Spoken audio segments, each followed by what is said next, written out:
Chosen one, heaven pauses tonight.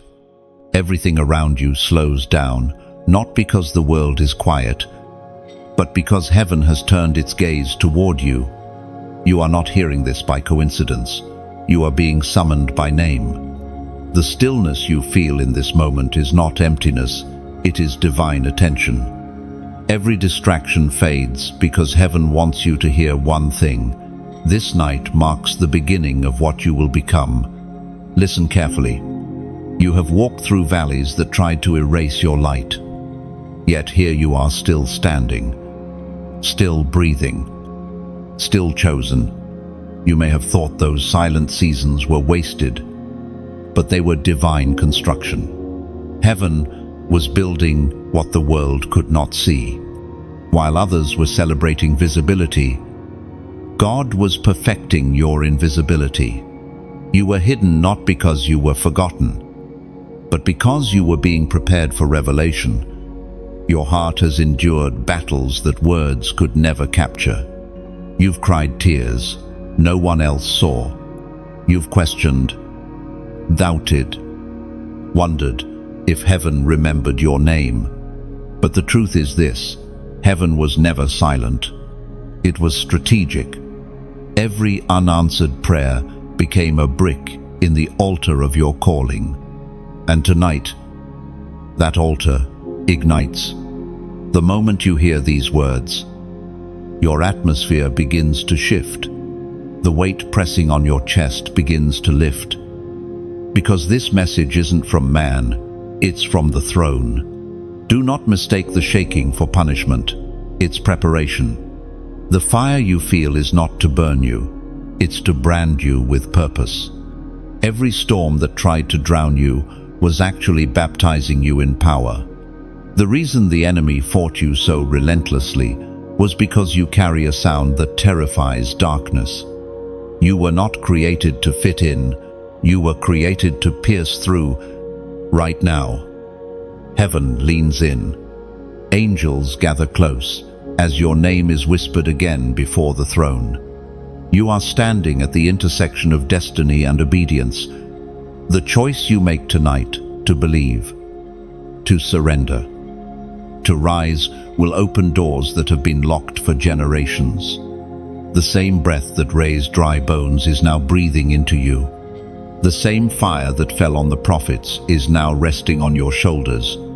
You are not the same after this moment. You are becoming the message. You may think, why me? Because your pain prepared you. Because your scars calified you. Because your story will awaken others who are asleep. The oil on your life has always been costly, and heaven does not waste oil. Every rejection was divine redirection. Every loss was a trade for something eternal. Heaven's arithmetic is different. It multiplies through surrender. And you are the equation heaven has been waiting to solve. The voice of God thundered in the book of Exodus, chapter 14, verse 14. The Lord will fight for you. You need only to be still. Beloved, that is your word tonight. The battle you've been fighting ends here, not because you quit, but because heaven takes over. You will not have to strive anymore. You will stand, and heaven will move. So breathe. Let peace flood the space where fear used to live. Let assurance replace anxiety. You are no longer in survival mode. You are entering assignment mode. The same God who split the sea will now split your circumstances. You will walk through on dry ground while your past is swallowed behind you. This night becomes your exodus moment, the night you move from bondage into becoming. Now, lift your chin. You are not forgotten, and you are not behind. You are precisely on time, arriving in alignment with heaven's calendar. The angels assigned to your destiny have been waiting for your yes. Your surrender unlocks their movement. Every time you choose faith over fear, heaven advances on your behalf. You are about to witness evidence of divine favor in motion. You can feel it, something inside of you is rising. The timidity is leaving, and courage is taking its place. The heaviness breaks. The uncertainty lifts. You're beginning to realize that this isn't just motivation, it's activation. This is your spiritual commissioning. Heaven doesn't just want you inspired. Heaven wants you ignited. Beloved, chosen one. If your spirit is bearing witness right now, respond. Faith must always answer revelation. As a prophetic act, comment below 777, the number of completion, to declare that tonight your waiting season ends. It's more than an emoji or a number. It's your public declaration that you receive this word. And while you're here, subscribe so you never miss a word spoken from heaven into your life. Stay under this flow, because what begins tonight will continue. This is your first step into divine alignment. Heaven has declared war on everything that has held you down. And victory is already written in your story. You are chosen, not for comfort, but for calling. Chosen to carry light into dark rooms. Chosen to speak when others are silent. Chosen to shine when others hide. Heaven has waited for you to stand. And now that you are standing, nothing can push you back down. Mark this night in your heart. It will be remembered as the beginning of your transformation. The fire that burns inside you is not ordinary, it's holy. You are the living prophecy the world has been waiting to see fulfilled. Rise, chosen one. Heaven has called your name. The night deepens, but your spirit grows brighter.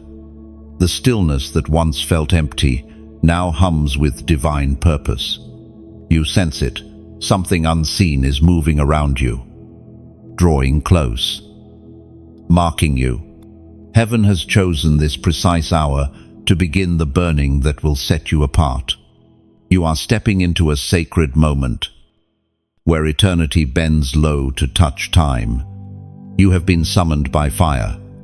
The atmosphere around you feels different, because it is. The breath of God moves through the unseen air, and your heart knows it before your mind can name it. The presence you feel now is not imagination, it is evidence. Heaven is tracing its mark upon you. This is what it means to be set apart, not separated in distance, but distinguished by divine fire. You have been handpicked, purified, and now ignited. Feel this truth. The fire does not come to destroy, it comes to define. The furnace reveals what imitation cannot survive. You were not called to be a flicker in the wind, you were called to be a beacon that does not bow. Every time you thought you were losing, you were actually being strengthened. Fire only refines gold. And you, beloved, are heaven's gold. You are being marked tonight, not with ink, but with light. This seal cannot be removed, cannot fade, cannot be stolen. It declares that you belong to the eternal. The mark upon your spirit tells the darkness, you cannot have this one. You have crossed from ordinary existence into divine possession. God has branded you as His own. And that is why things will never feel the same again. You are now under the governance of glory. Think of the prophets before you. None of them were chosen for their perfection. They were chosen because they carried fire. The fire made them fearless, not flawless. Moses glowed with the residue of encounter. Elijah called down fire from heaven. Isaiah's lips were touched by burning coals before he could speak for God. That same lineage of holy flame now rests upon you. You are part of that eternal pattern, ordinary in form, extraordinary in purpose. You will begin to notice the difference in how you move, how you speak, how you perceive. What once attracted you will lose its pull. The desires that once distracted you will dissolve. Fire consumes appetite that opposes destiny. You will crave righteousness. You will hunger for truth. You will thirst for the living God, and nothing else will satisfy you anymore. You are being refined to reflect Him fully. This process may not be comfortable, but it is sacred. Transformation rarely feels gentle. Heaven's fire does not ask for permission. It demands surrender. It touches every corner of the soul, burning away pride, fear, bitterness, and every hidden lie you ever believed about yourself. You will not be who you were yesterday. You will not sound the same or think the same. And those who once knew you will sense that something holy has taken residence inside you. Do not resist the process. Let the fire finish its work. Surrender to the refining. This is not loss. This is alignment. What feels like endings are simply beginnings in disguise. The fire reveals your true shape, the version of you heaven designed before time began. And when the fire finishes, what remains is unshakable, untouchable, eternal. The ancient words recorded in Romans, chapter 12, verset 2, declare, "Do not be conformed to this world, but be transformed by the renewing of your mind, to know God's will." This is exactly what the fire is doing, renewing, transforming, proving. You are being shaped into living evidence of divine will. Your mind, once cluttered with fear, is now becoming the dwelling place of heaven's thoughts. As this transformation unfolds, you will feel the shift internally before you see it externally. The peace that surpasses understanding will become your default setting. The anxiety that used to dominate your days will begin to fade like smoke. You are learning to dwell in divine awareness, to carry the kingdom within you, even in chaos. This is what it means to be marked. The world around you may burn, but the fire inside you will not consume it, will illuminate. You are entering a season where your presence alone will alter rooms. When you walk in, the spiritual atmosphere will respond, not because of who you are, but because of who marks you. Darkness recognizes the light of those who have been through holy fire. You won't need to announce yourself. Your spirit will testify. Conversations will shift. Hearts will soften. The unseen will bow. The mark on your soul speaks a language only heaven and hell understand. And both realms know what that seal means. Authority. The days ahead will test this mark. The enemy will attempt to convince you that you imagined it, that this encounter was emotion, not revelation. But when doubt whispers, remember this: emotions fade, but fire remains. What heaven starts, no force can extinguish. Even when you feel distant, the flame will not die, it will rest, awaiting your surrender once more. Keep the fire alive through worship, through silence, through obedience. Feed it with faith, and it will guide you through every shadow. Beloved chosen one, this is the night your identity shifts from hidden to marked. You will begin to notice divine coincidences, doors opening where there were only walls, conversations that confirm what your spirit already knows, and strength rising from places where you once felt weak. The mark changes everything. You are not just another voice, you are a living flame in human form. From this moment forward, carry yourself as one who has been branded by heaven. Speak with clarity. Move with purpose. Love with boldness. You are a vessel of holy fire sent into a cold world to awaken warmth again. You are not here to impress. You are here to ignite.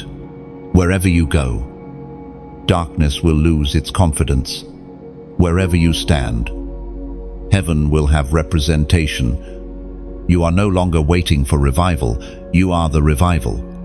So, let the fire burn. Let it move through you until all that remains is truth. Let it remind you that you belong to the eternal flame that never dies. You are marked by God's fire, chosen to carry His presence, and called to blaze trails others fear to walk. This is your becoming, and it begins with surrender. The air around you hums like a living current. You can almost hear the rhythm of heaven itself pulsing through the silence. There is a whisper moving in the wind, not from the world, but from beyond it. You recognize it in your spirit before your ears can name it. It is the voice that once spoke galaxies into being, now speaking directly to you. The same voice that called light out of darkness now calls strength out of your soul. This is the whisper in the storm. There were moments when you felt forgotten, when silence felt like punishment. But the truth is, the silence was God's classroom. The storm wasn't sent to destroy you. It was designed to fine-tune your hearing. You see, chosen ones are trained differently, while others seek noise for reassurance. You are taught to recognize divinity in stillness. God was never distant. He was teaching you how to distinguish His whisper from the world's shout. The whisper of God isn't always comfortable. Sometimes it exposes. Sometimes it confronts. Sometimes it reminds you of truths you tried to ignore.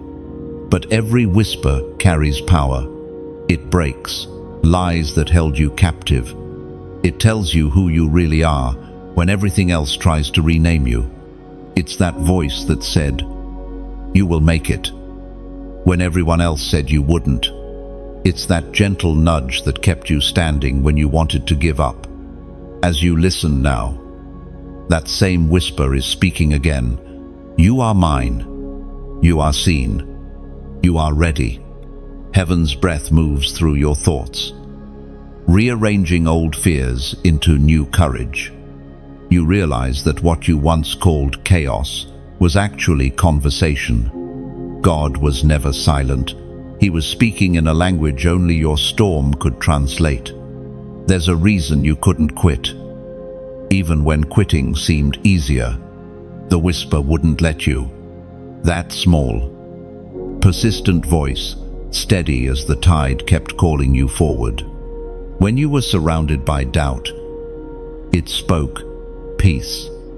When you were drowning in confusion, it spoke direction. It was not weakness that made you stay. It was divine persistence, disguised as your own endurance. Scripture says in the first book of Kings, chapter 19, verse 12, "And after the earthquake came a fire, but the Lord was not in the fire. And after the fire came a gentle whisper." Then, that gentle whisper changed Elijah's life. He found his direction not in noise or spectacle, but in the quiet pulse of God's breath. And just like Elijah, you are being guided by whispers that the world cannot hear. You may have been expecting thunder, but God often moves through subtlety. You were waiting for fireworks, but heaven prefers whispers. Why? Because the whisper requires intimacy. You can only hear it if you are close. God does not shout to the crowd. He leans in and speaks to the chosen. And that's what this season has been about, drawing you close enough to recognize His voice, even when storms roar around you. Take a deep breath. Let that whisper settle in your chest. Feel how it calms the shaking inside. Every anxious thought begins to slow down as divine clarity enters.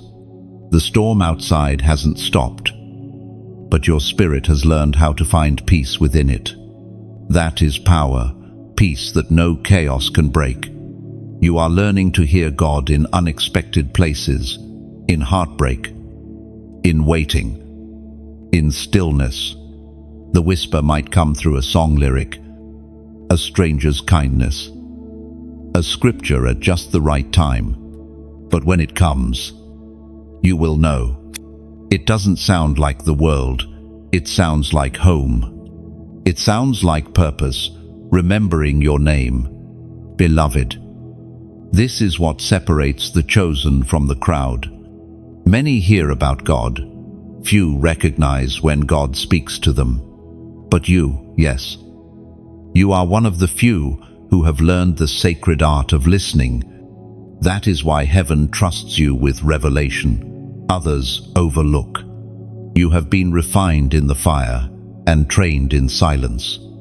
You no longer need proof, because you have presence. Now, take this moment to let heaven's whisper fill you again. It is saying, do not fear. The storm has not come to break you, it has come to prove you. Every gust of wind is confirmation that you are anchored. Every wave that rises only reveals that you will not sink. The same hand that calmed the sea is resting upon your life tonight. You are safe, even when it feels like you shouldn't be. You are guided, even when you can't see the map. And now, as your spirit aligns with that truth, you feel peace expanding. Not fragile peace, but power wrapped in calm. This is what transformation feels like. Not lightning, not thunder, but quiet certainty that God is here. You are beginning to hear what others miss. The whisper is not small, it's sacred. It's heaven's way of reminding you that intimacy is stronger than noise. So as you sit in this sacred stillness, take one act of faith. Comment, I hear you. Because that's exactly what this moment is about. Acknowledging that you hear the whisper. It's not for show, it's for sealing. When you put those words into the world, you're saying, I recognize your voice.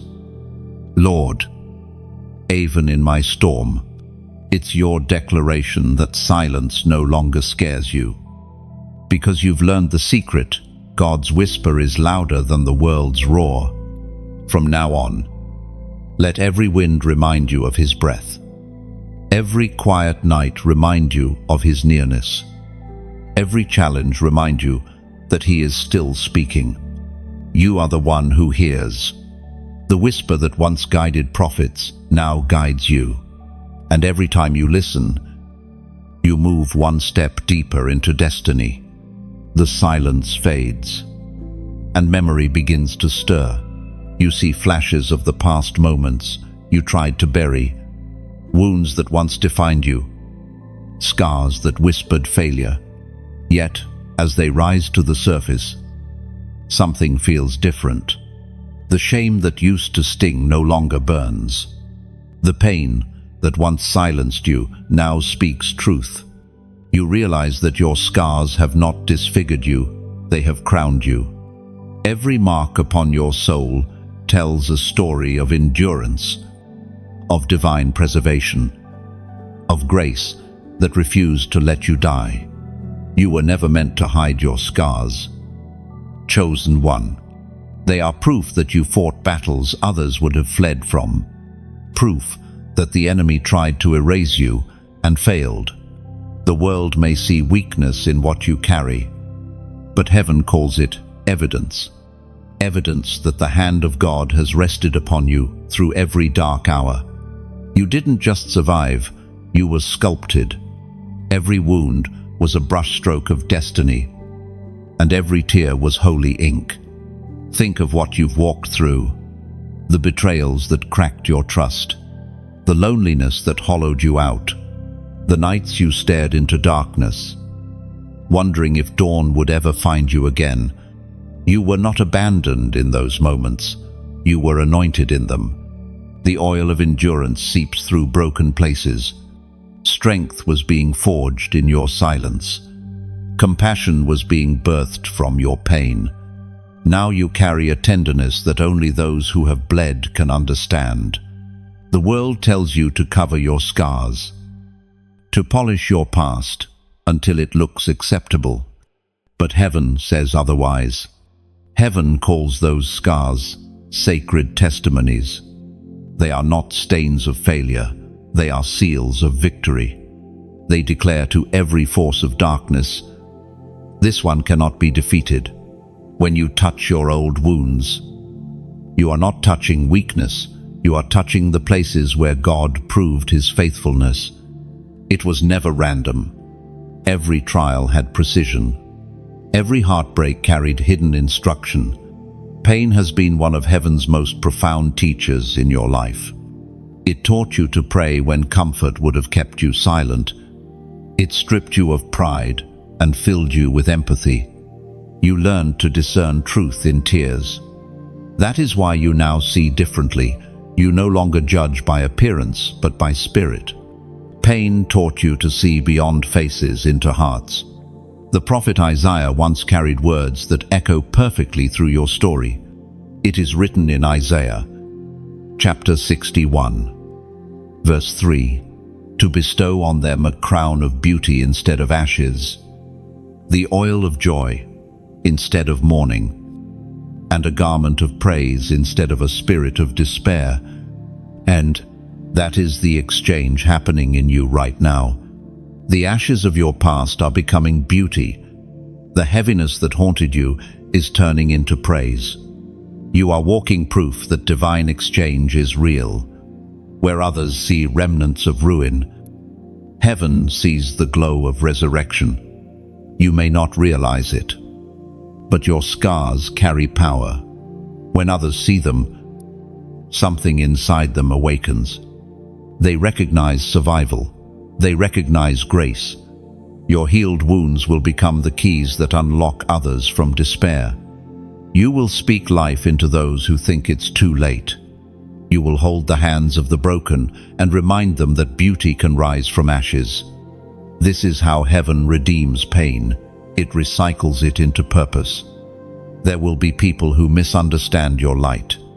They will question how someone so wounded can speak with such authority. But they will not know the hours of weeping, the silent prayers, the crushing that created your glow. They will not know the nights you wrestled with God and refused to let go until He blessed you. You carry the mark of Jacob, the limp, that testifies you've seen God and lived. Your scars tell the same story. You have touched divinity and survived the encounter. There is something sacred about people who have bled and healed under heaven's gaze. They no longer crave applause. They no longer need validation. They simply walk with quiet authority, knowing that what tried to kill them became their crown. That is who you are becoming. Your resilience is your robe. Your scars are your crown. You are the living sermon that says, grace is greater. Amen. You may still feel traces of pain when you remember certain seasons, but that doesn't mean you're not healed. It means you're human, and heaven loves that. Your tears are not a sign of weakness. They are reminders that your heart still beats with compassion every time emotion rises. Let it remind you of the distance you've traveled from the pit to the promise. Healing doesn't erase history. It redeems it. Do not despise the process that made you. Gold cannot shine without the furnace. Diamonds cannot form without pressure. And faith cannot mature without trial. Every ache, every delay, every disappointment has carved something eternal into your spirit. The very things you thought disqualified you are, the very things that prove you were chosen. Heaven often hides crowns in places of crushing. Now, when you look back, look differently. Don't see pain, see preparation. Don't see scars, see signatures of survival. Every bruise has turned into brilliance. You no longer need to hide. Your authenticity is your anointing. When others see your vulnerability, they will encounter God's power. That is why you were chosen, not because you were flawless, but because you were faithful when it hurt. And remember this, crowns are not given to the untested. Glory belongs to those who have endured fire and still love. Your scars are heaven's evidence that you are trustworthy. You have proven that your faith cannot be bribed by blessings or broken by loss. You loved God when you had nothing left but tears. And that kind of faith moves mountains. That is why heaven calls you royal. The dawn that once felt distant is beginning to stir. You can sense it somewhere beyond the horizon. Light is gathering its strength. You, chosen one, are standing at the end of hiding. The long years when heaven kept you in silence are over. The time of emergence has come. You can almost hear the sound of it, the soft rumble of destiny waking up beneath your feet. Heaven is calling your name publicly after whispering it in private for so long. The waiting season was sacred. God had you planted, not buried. While others ran ahead, He let your roots go deep into unseen soil. You were growing in secret so that when the world finally saw you, you would not wither under pressure. The obscurity was protection. The silence was strategy. Heaven has always worked like that, building quietly before revealing loudly. And now, your time has arrived. You are being lifted from the shadows, not for fame, but for function. What once felt like isolation was incubation. The shell around you cracks, and light spills in. You are being reborn into visibility, not to impress the crowd, but to impact it. Every hidden tear becomes a drop of oil that will flow when you speak. Every lesson learned in silence will echo through the lives you touch. It is written in Matthew, chapter 5, verse 14, "You are the light of the world. A city set on a hill cannot be hidden." Those words have waited centuries for your generation. You are that city now. You are the flame. Heaven refuses to hide any longer. The world is darker than ever, but light shines brightest when night is deepest. That is why God has been shaping you, so that when you step forward, you would not just speak, you would shine. Think of yourself as a lamp once covered, dust gathered, oil settled, flame dormant. Yet one touch of the divine hand, and everything changes. The dust blows away, the wick ignites, and the lamp begins to burn again. That is you. Heaven is uncovering you, lighting you, and placing you where others can finally see the glow that has been hidden inside. You are stepping into a divine unveiling, but with it comes responsibility. Light must not only shine, it must also warm. You are not here to outshine others, you are here to illuminate paths. Every word, every action, every prayer you release from now on carries the potential to guide someone out of darkness. What once was private pain will become public wisdom. Yet as you rise, do not forget what kept you grounded. Stay connected to the source of your flame. The same God who ignited you will sustain you. But even fire, though divine, needs tending. The oil of your purpose must be refilled through prayer, through humility, and through connection with those who believe in what you carry.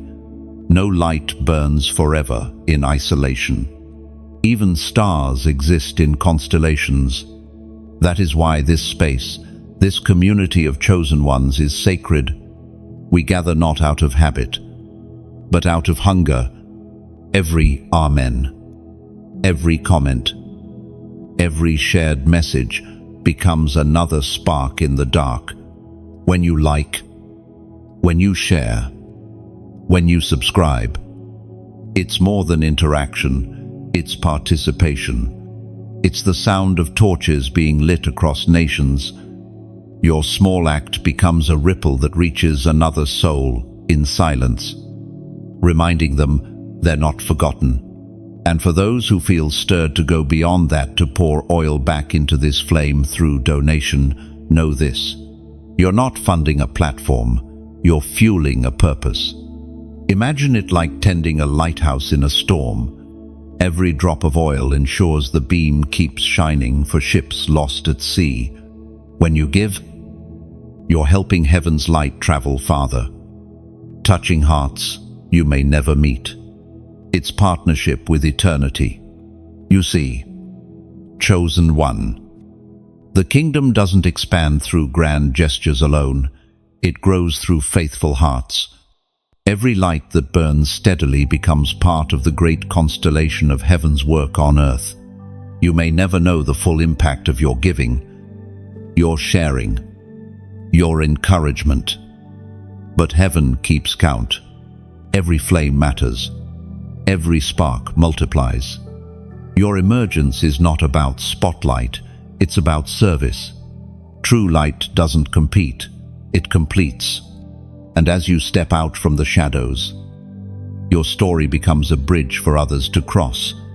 Those who once doubted you will see what God has done, and they will marvel, not at your strength, but at His faithfulness through you. The same people who once questioned your silence will now hear your sound, and that sound will carry healing. You are stepping into divine visibility. But remember, exposure is not elevation unless it glorifies God. Shine gently. Speak truthfully. Love deeply. Your words will carry more weight because they were born in waiting. Your presence will bring peace because it was shaped in storms. You are not the same person who entered the hidden place. You are the one heaven prepared to emerge. So, as you rise, lift others with you. When you see someone struggling, speak life. When you find someone lost, shine hope. When you meet resistance, remember that darkness only fights what threatens it. You are no longer the wounded wanderer, you are the torchbearer. The world doesn't need perfection, it needs your flame. The light that once flickered in your solitude is about to illuminate many. Every message you carry, every step you take, every seed you sow will expand this circle of fire. When you share what moves you, it's not promotion, it's prophecy in motion. Heaven works through connection, and your obedience keeps the flame alive. So, as this section closes, lift your heart with gratitude. Thank God for the years He hid you. Thank Him for the seasons that broke you. They were not punishments, they were proof that He was planting you deep enough to stand when storms come again. Now, the world will see what heaven always saw. You are not hidden anymore. You are the city on the hill, glowing with the fire of destiny. Keep your lamp burning, and let your light call others home. The night feels heavier now, not with fear, but with presence. Something unseen has shifted in the atmosphere. The veil between the natural and the divine has thinned, and your spirit senses it. You stand on sacred ground, chosen one. Heaven is closer than your breath. Tonight is not just another night, it is the night of becoming. You've been walking toward this moment your whole life, even when you didn't know it. Every step through darkness, every cry in silence, every unanswered prayer has been leading you here. This is the hour when everything aligns: your pain, your purpose, your promise. Heaven has not forgotten a single tear. It has collected them, stored them, and now pours them back as oil of anointing. You have felt something rising inside you lately, haven't you? A holy restlessness, a stirring that feels like fire and peace at the same time. It's heaven's way of saying, prepare, your time has come. The battles that once broke you were simply initiation rites. The rejection that wounded you was divine redirection. You were being trained for weight, for depth, for power. And now, the shift begins. You can almost feel it in your bones, a vibration of divine energy, awakening something ancient within you. The part of you that has been asleep for too long is opening its eyes. You are not just hearing words, you are hearing confirmation. Heaven has been whispering, rise. And now you finally understand what that means. It's time to let go of the version of yourself that survived and embrace the version that will reign. The survivor in you was necessary, but the ruler in you is ready. This is the night of crossing over from ordinary existence into divine embodiment. What was once potential is about to become power. You have to believe this. What is about to happen is not emotional, it's spiritual. The fire of transformation is descending upon you. Invisible yet undeniable. You may not see flames, but your soul feels the heat. Heaven's power moves silently. And yet, when it touches you, nothing stays the same. This is not motivation, this is manifestation. You will wake tomorrow, sensing something different. Your heart will beat with holy rhythm. Your mind will no longer be a battlefield, but a sanctuary. Even your body will feel lighter as divine energy flows through you. You are not being repaired, you are being reborn. This is the hour when heaven reintroduces you to yourself. It is written in 2 Corinthians, chapter 5, verse 17. Therefore, if anyone is in Christ, he is a new creation. The old has gone. The new has come. Those words are not history. They are happening to you now. The old has gone. Every failure, every fear, every label others placed on you, it is dissolving. You are stepping into your new nature, your divine identity. You are not the same as yesterday. The shift is complete. This night is not like any other. The angels assigned to your destiny have gathered around you, forming a circle of light. Heaven itself is declaring over your life, behold, the new has come. The things that used to drain you will lose their power. The habits that held you will crumble. The voices of doubt will fall silent. You are no longer chasing purpose, you are purpose, walking. Do not fear the unfamiliar. Transformation rarely feels comfortable. When a caterpillar enters the cocoon, it dissolves before it flies. So must you. Everything that once defined you must melt, so that what heaven designed can emerge. That's why you've been feeling both broken and beautiful at once. It's the collision of your old self fading and your new self forming. Close your eyes now, just for a breath, and feel the stillness within. The divine breath moves through you, recalibrating your spirit.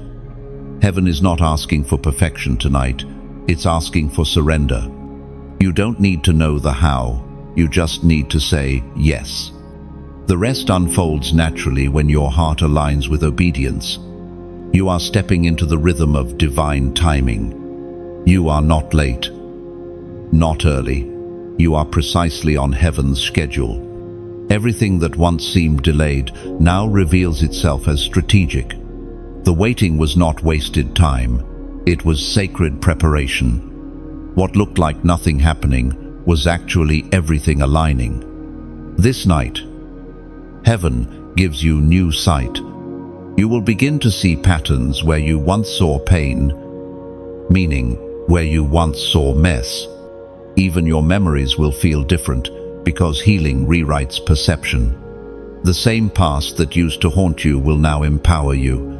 You will look at what once hurt you and whisper, "Thank you." That's when you'll know the transformation is real. Beloved, the night of becoming is not about external change, it's about internal awakening. Your posture will shift before your position does. Your words will carry weight before the world notices. The divine doesn't start on the outside, it begins deep within the soul, then overflows until everything around you conforms to it. And now, as this section draws to its sacred close, heaven asks for one prophetic act, a simple, visible sign of agreement.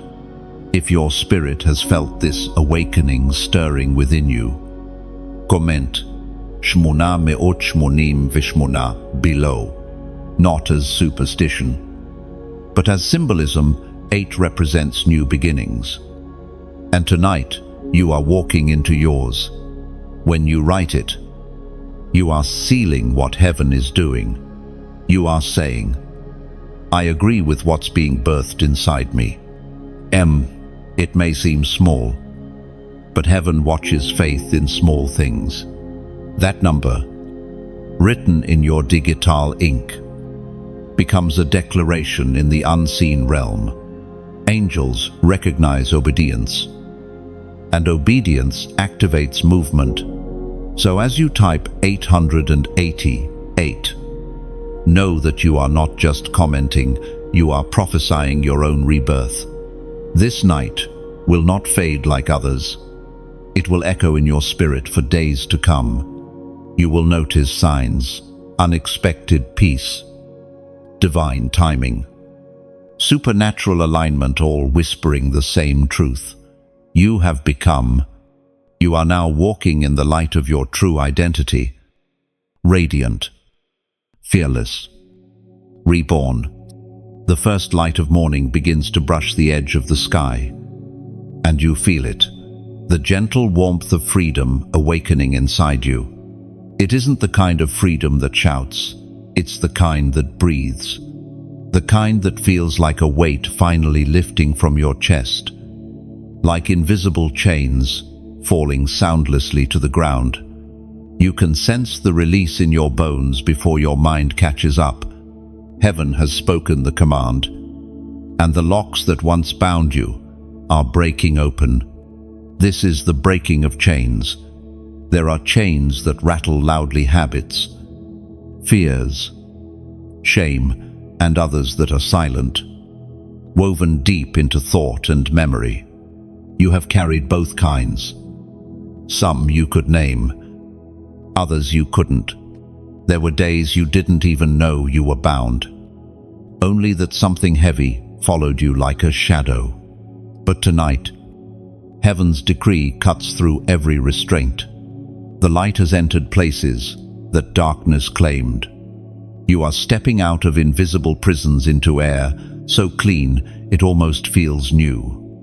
It is written in Psalm, chapter 107, verse 14, "He brought them out of darkness and the shadow of death, and broke their chains in pieces."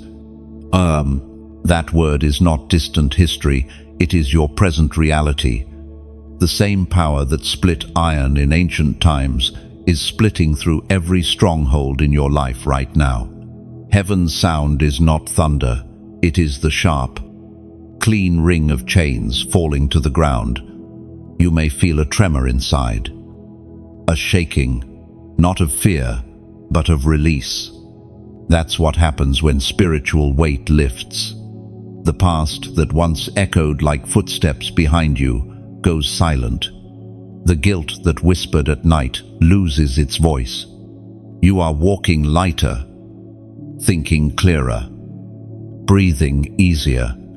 Every cell in your body recognizes what your spirit already knows. You are free. But understand this: freedom is not just the absence of bondage, it's the presence of purpose. When Israel walked out of Egypt, they didn't just leave chains behind, they walked toward a promise. The desert tested them, because freedom always exposes what captivity hides. You will find the same truth. Some days after deliverance feel uncertain. The silence feels strange, because you were used to noise. The calm feels foreign, because you were accustomed to war. But that's not loss, it's learning. You are learning to live without chains. Your steps might feel unsteady at first. That's normal. People who have lived in cages often hesitate when the door opens. The air of freedom feels too vast, too unfamiliar. You may look back once or twice, not in longing, but in disbelief that you're really out. Yet each step forward strengthens your stride. The ground beneath you, once feared, becomes familiar. You are reclaiming space that always belonged to you. The chains were never just around your hands, they were around your thoughts. They told you you were unworthy, unready, unseen. But heaven calls you worthy, chosen, visible. The old voices will try to echo, but now you know the truth. They have no authority anymore. You can walk through their noise untouched. The enemy's last weapon was deception. And even that shatters when confronted by revelation. Freedom does not mean you will never hear old whispers again. It means they no longer control your steps.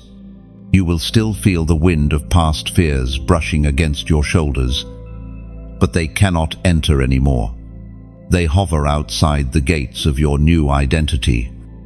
Unable to cross, you are surrounded now, not by walls of fear, but by boundaries of glory. There's a sweetness in this release, the kind of peace that hums beneath your ribs, steady and deep, the kind of silence that feels alive, not empty. You'll notice colors seem brighter, laughter feels easier, rest comes quicker. These are the small evidences of spiritual liberty, the proof that heaven has touched your life. And soon, your freedom will start freeing others. People will notice that something about you has changed. They won't be able to explain it, but they'll feel lighter in your presence. Because true deliverance radiates, it's contagious. When you carry freedom, others remember it exists. You'll speak, and shackles in others will start to loosen, even if they don't know why. That's what happens when someone truly liberated walks the earth. They become a living echo of heaven's victory. Never forget what you've come out of, but don't live there anymore. The memory of chains can teach gratitude, but the weight of them no longer belongs on your shoulders. You are free to forgive, to dream, to build, to love. The cage was only ever a classroom. Now, you graduate into open sky. Freedom will sometimes require maintenance, daily choices to protect your peace, guard your heart, and feed your spirit. But that's not a burden, it's stewardship. You are caring for what heaven has given you. Each morning, you rise in grace. You declare again, I am not who I was, and the universe listens. The spiritual realm takes note. The gates that once closed are forever open. Breathe deeply now. Feel the wind of freedom. Fill your lungs. It carries no residue of shame, no scent of regret, only clarity and calm. You are no longer chasing freedom, you are walking in it. You are no longer waiting for release, you are the released one. Every step you take now echoes victory.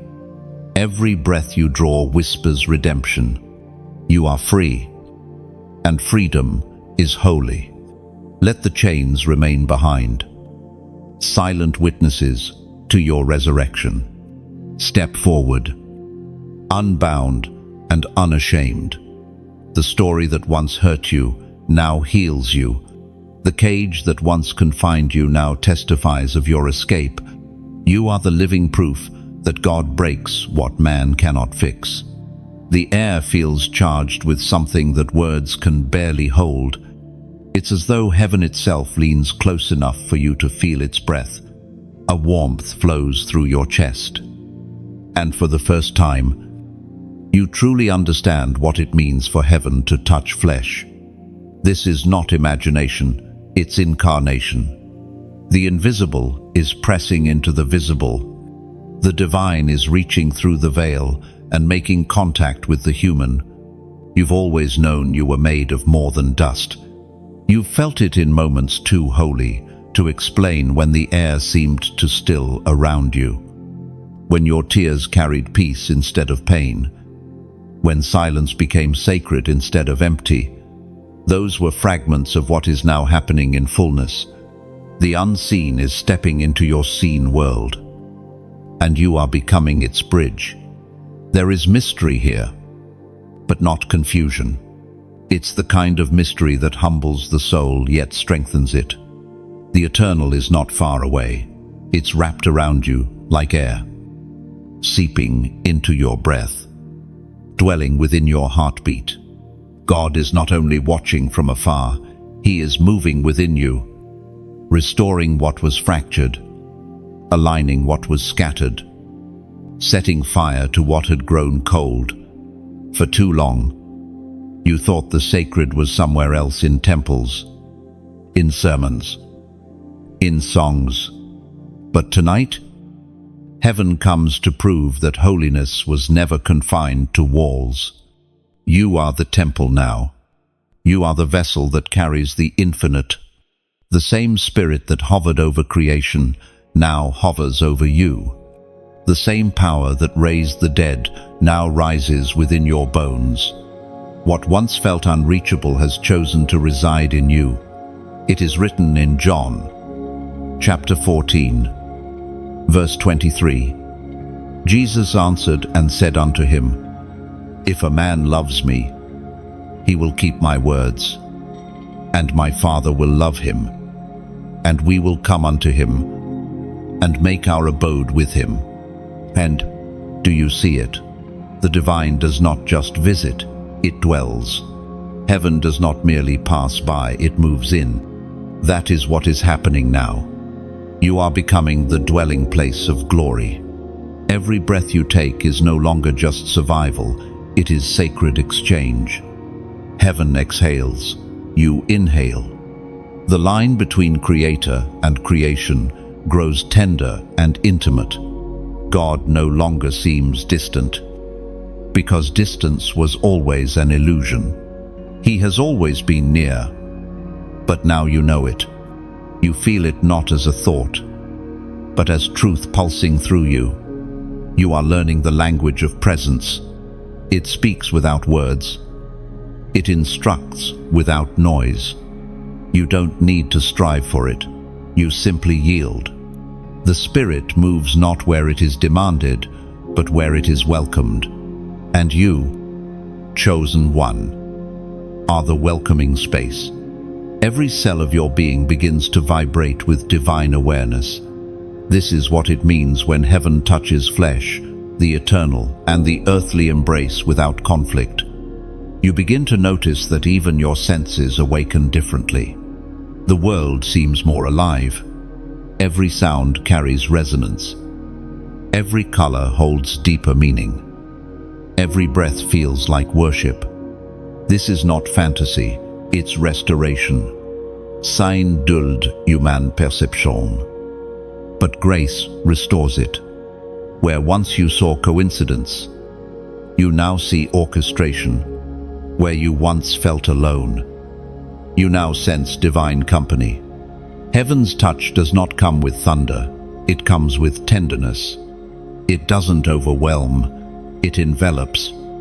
The presence of God is not merely power, It is personality, compassion, gentleness, patience. It moves through you like warm oil through cold stone, softening what has hardened over the years. The parts of you that once felt unreachable, old regrets, buried pain, deep fatigue are now being touched by light. You may not see it, but if you close your eyes, you'll feel it, a steady rhythm, a divine heartbeat syncing with yours. It whispers, "You are not alone." It reminds you that heaven doesn't visit you occasionally, it abides.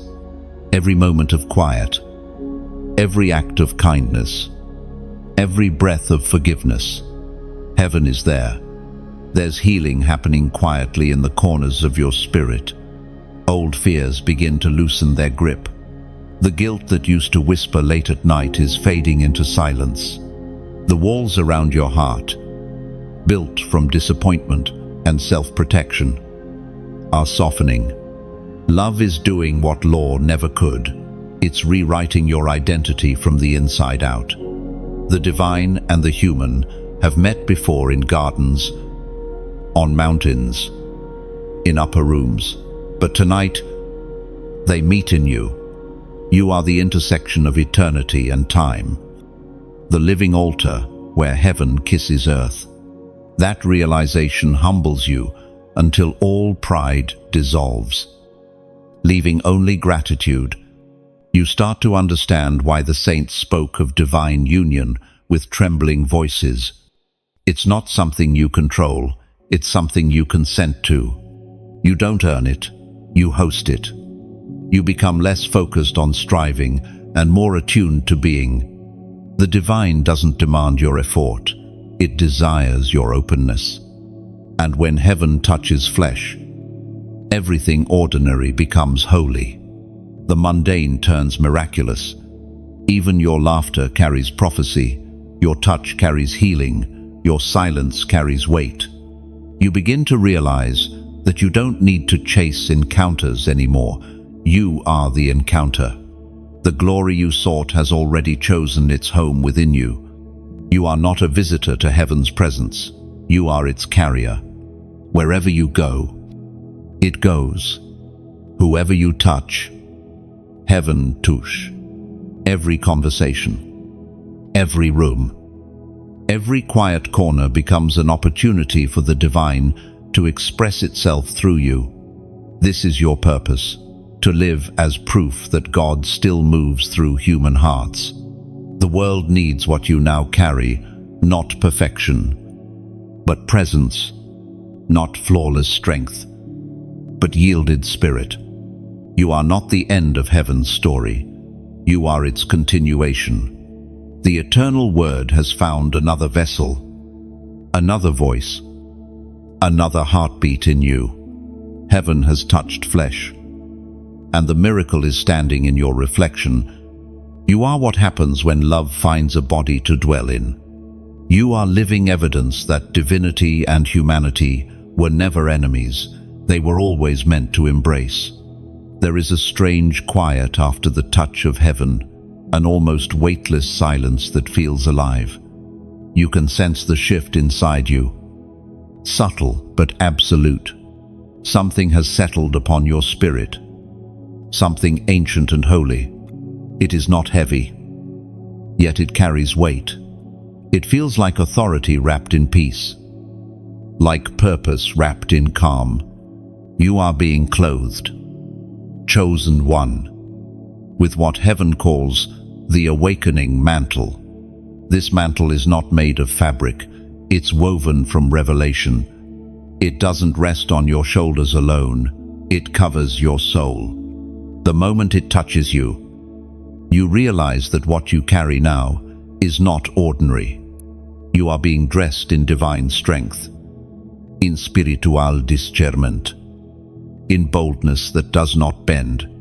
Heaven has chosen to place upon you what prophets once wore, an invisible garment that distinguishes those who have encountered the living God.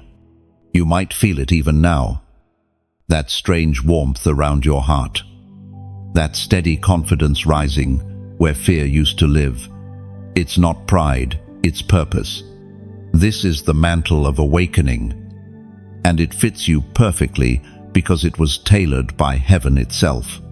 Every trial, every tear, every hidden victory measured its fabric. It is written in Ephesians, chapter 6, verse 11, "Put on the full armor of God, so that you can stand against the devil's schemes." The mantle and the armor are one in purpose. Both are coverings of divine authority. They remind you that you are never unprotected. Even when you feel exposed in the world, heaven sees you wrapped in radiant light. You may not realize it yet, but others will. People will sense something when you enter the room. Conversations will shift. Atmospheres will settle. Peace will begin to flow where there was once chaos. That's what happens when someone wears divine authority with humility. The unseen recognizes it before the seen does. The awakening mantle carries 3 signs: clarity, courage, and compassion. Clarity because deception cannot hide from eyes that have seen truth. You will sense lies before they're spoken, not to condemn, but to heal. Courage because fear cannot stand near the fire of divine assignment. You will walk into rooms that once intimidated you and find yourself completely still, grounded in grace. Compassion because heaven's power never moves without heaven's heart. You will see pain in others and respond with mercy instead of judgment. This combination makes you unstoppable, not because of arrogance, but because of awareness. The awakened soul cannot be manipulated by fear or flattery. You will no longer chase approval. You will walk in assignment. The same hands that once trembled in doubt will now steady others in faith. But remember this: chosen one, the mantle is not for display. It's not a trophy, it's a tool. It carries responsibility. To wear heaven's authority means to walk in heaven's humility. You are now accountable for the light you carry. You will find that your words weigh more. Now each one releases something spiritual, whether healing or harm. Use them carefully. The awakening mantle also attracts resistance. Darkness recognizes what threatens it. Do not be surprised if you feel waves of opposition, confusion, fatigue, even old temptations resurfacing. These are signs that the enemy has noticed the garment upon you. But do not fear. The one who clothed you will cover you. The mantle itself burns against what tries to strip it away. You are wrapped in fire, sealed in light. There will be moments when you question if you can carry it. That's normal. Every prophet, every chosen one, has felt the same. The mantle does not make life easier, it makes life eternal. It stretches you, demands growth, calls you higher, but it also protects you, empowers you, reminds you that you never walk alone. Now that you wear it, you will begin to dream differently. Your nights will no longer be random, they will become classrooms. Heaven will speak through images, impressions, whispers. The same mantle that covers you in the day will instruct you in the dark. It will train you in discernment. Not all voices deserve your attention. And this covering will teach you which ones to heed. You will also begin to notice divine coincidences multiplying around you, meetings that were never planned but feel orchestrated. Moments where you say the right words without knowing why. That's the mantle at work.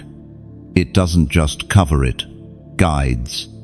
It nudges you into alignment so that even your steps fulfill prophecy without your awareness. There is no reason to fear this weight. Heaven never gives what you cannot carry. The fact that the mantle fits proves that you have grown into it. You are ready. You've been through enough crushing to carry oil without spilling it. You've endured enough silence to speak without ego. You've lost enough to love without limit. That is what qualifies you. So breathe in deeply. Feel the air move over your skin, as if acknowledging what now rests upon you. The world will not understand it, but heaven does. You have crossed from being prepared to being commissioned. This mantle is your divine signature, visible to angels and demons alike, declaring, "This one belongs to God." And now, as a seal of this sacred moment, let your spirit respond in one simple declaration comment: "I receive." 3 small words, but they mean everything. They are the open door of consent between your heart and heaven's will. When you say them, you're not just agreeing, you're activating. It's the moment when the garment settles fully, and you step into ownership of what was given. This is your awakening. The mantle has found its wearer. The fire has found its vessel. You are no longer waiting to be used. You are walking as one chosen to move with heaven itself. The air is alive again, and your spirit feels ready. The mantle has settled. The fire within you steadied. Now you stand in the open field of calling, no longer hidden, no longer bound. The journey of preparation is becoming the journey of purpose. You can feel it, can't you? Heaven is not only speaking to you anymore, it's speaking through you. The echo of divine assignment begins to vibrate within your chest. The world around you may still look the same, but everything within you has changed. You are being sent. This is the moment when heaven moves you from receiving to releasing. The season of silence has turned into the season of sound. Every word you speak now carries weight because it carries witness, the witness of what God has done in you. You have become a messenger, and your life is the letter heaven is sending to the world. But remember this, even the most powerful message can fade if the messenger forgets its source. You are like a river, beautiful, not because of its banks, but because of the flow. And flow only continues when the channel stays open. That means keeping your heart soft, your gratitude alive, your humility intact. Never let the oil of gratitude run dry, for it keeps the flow pure. It is written in 2 Corinthians, chapter 9, verse 8, "And God is able to bless you abundantly, so that in all things, having all you need, you will abound." That promise is not just about provision, it's about purpose. Heaven supplies you so you can supply others. You are not a reservoir, you are a river. Think of this space, this moment, this community of chosen ones, as a vast network of rivers flowing together, watering dry ground. When you like, when you share, when you subscribe, you are not simply engaging, you are expanding the river. Every act of connection becomes another current, carrying this message to someone gasping for hope. Somewhere out there is a heart that has prayed, "God, send me a sign," and your simple click becomes that sign. To share light is not marketing, it's ministry. Each like is a spark that helps the fire travel further. Each share is a seed sown into unseen soil. And when you subscribe, you are saying to heaven, "Keep speaking, I'm listening." This isn't about numbers, it's about souls. The ripple effect of obedience often travels farther than the waves of talent. and for those whose hearts feel stirred to go beyond, to give, to support, to sow. Understand this. Donation in the kingdom is not a transaction, it's an offering. Think of it like adding oil to a lamp that refuses to go out. When you give, you're not losing, you're lighting. You're saying, let this flame keep burning for others. You're not funding a platform, you're fueling purpose. Imagine this message as a lighthouse standing in the storm. Its light cuts through fog and waves to guide those lost at sea. Every contribution, whether a prayer, a word of encouragement, or a donation, is another log of wood on the fire that keeps that lighthouse glowing. Without the collective warmth of those who believe, the flame would flicker. But because of faith, it never will. Sometimes, people think giving must be grand to matter. But heaven doesn't measure size, it measures sincerity. A small act done in love weighs more than gold offered in pride. Remember the widow's 2 coins? She gave less in amount but more in meaning. And heaven recorded her gift as greatness. When you give with genuine heart, you're not filling an account, you're filling eternity. Beloved, I want you to see this as more than support. See it as stewardship. We are building altars, not empires. Every like, every share, every gift becomes a stone placed carefully upon that altar. Each one glowing with intention. When people gather around what's holy, heaven dwells there. When unity forms around light, darkness has no foothold.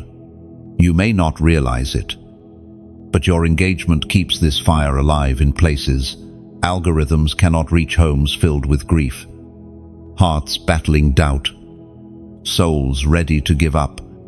A single share can save a life. A quiet donation can build a bridge of hope. You are not a spectator in this move of God. You are part of it. And I want to speak plainly to your heart. Thank you. Thank you for being one who stays when others scroll. Thank you for valuing what's sacred in a world that trades depth for distraction. Your presence here is divine alignment. Every second you invest, every word you absorb, every gift you sow is recorded in heaven's ledger as faithfulness. You are standing not as a follower, but as a flame bearer. Together, we are building a network of light stretching across nations. Some light with words, others with prayer, others with resources, but all shine the same. The strength of this movement is not in a single flame, but in the unity of many. So when you press like, think of it as striking a spark. When you share, picture yourself handing a torch to someone still walking in the dark. When you subscribe, imagine building a bridge between heaven's message and tomorrow's generation. And if you give, see yourself pouring oil into a lamp that will guide strangers home long after you've moved on. All of it matters. All of it multiplies. Heaven wastes nothing. Not even your smallest gesture. You are participating in something eternal, even through the simplest action, and in that, you fulfill your role as the chosen one, not by standing apart, but by standing with. This message, this space, this moment, it isn't mine, it's ours. It's a garden that grows when we all water it. It's a fire that glows when we all feed it. It's a song that becomes symphony when every heart adds its note. Together, we are the proof that faith can still flourish in a noisy world. So as you leave this moment, carrying light within you, know this: the flow continues because of you. You are both the flame and the keeper, both the river and the rain. Heaven watches, smiling, as its chosen ones keep the light alive. The mantle rests upon you now like a second skin, invisible yet undeniable. You've begun to notice it, haven't you?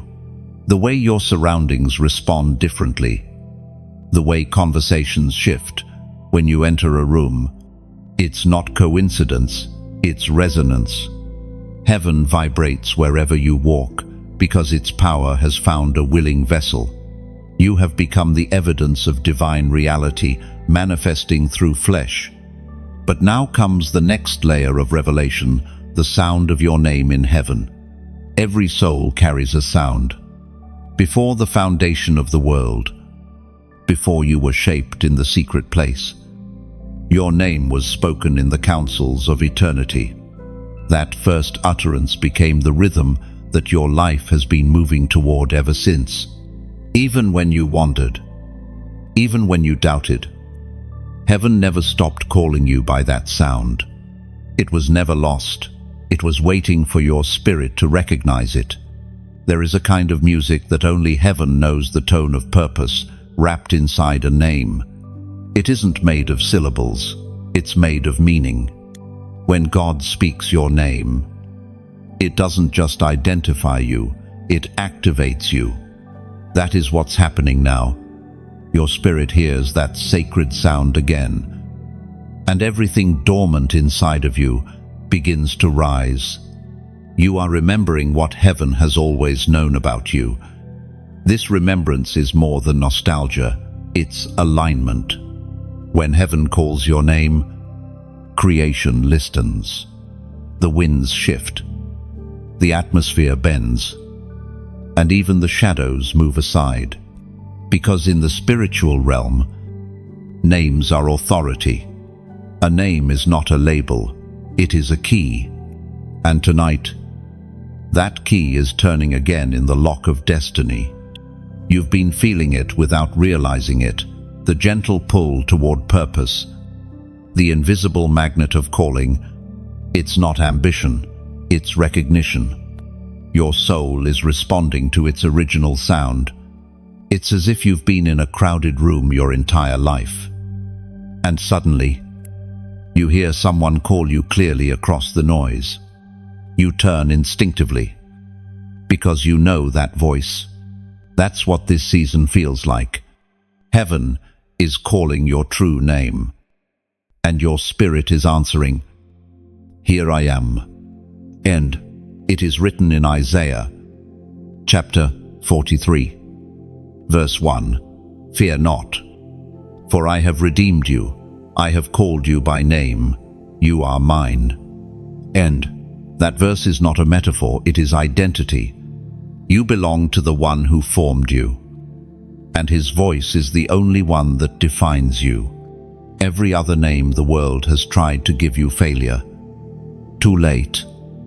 Not enough is being erased by the original one.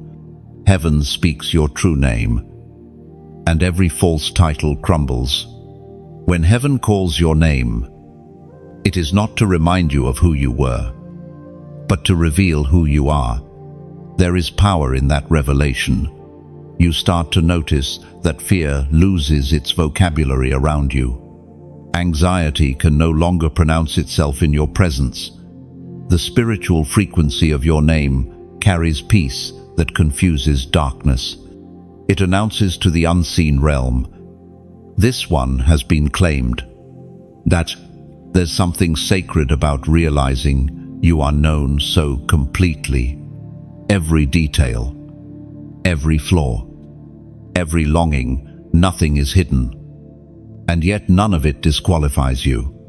The call of your name is not conditional. It doesn't change with your circumstances. Heaven's recognition of you isn't fragile, it's eternal. When God calls you, he doesn't consult your failures, he consults his purpose. And when you finally hear that call clearly, something inside of you settles. The endless striving to prove yourself fades. The need to compare evaporates. You realize you don't need to be louder, you need to be truer. Your worth is not in doing, but in being known. Heaven doesn't applaud performance, It celebrates alignment. The sound of your name also carries instruction. It tells you where to stand, when to speak, and when to stay silent.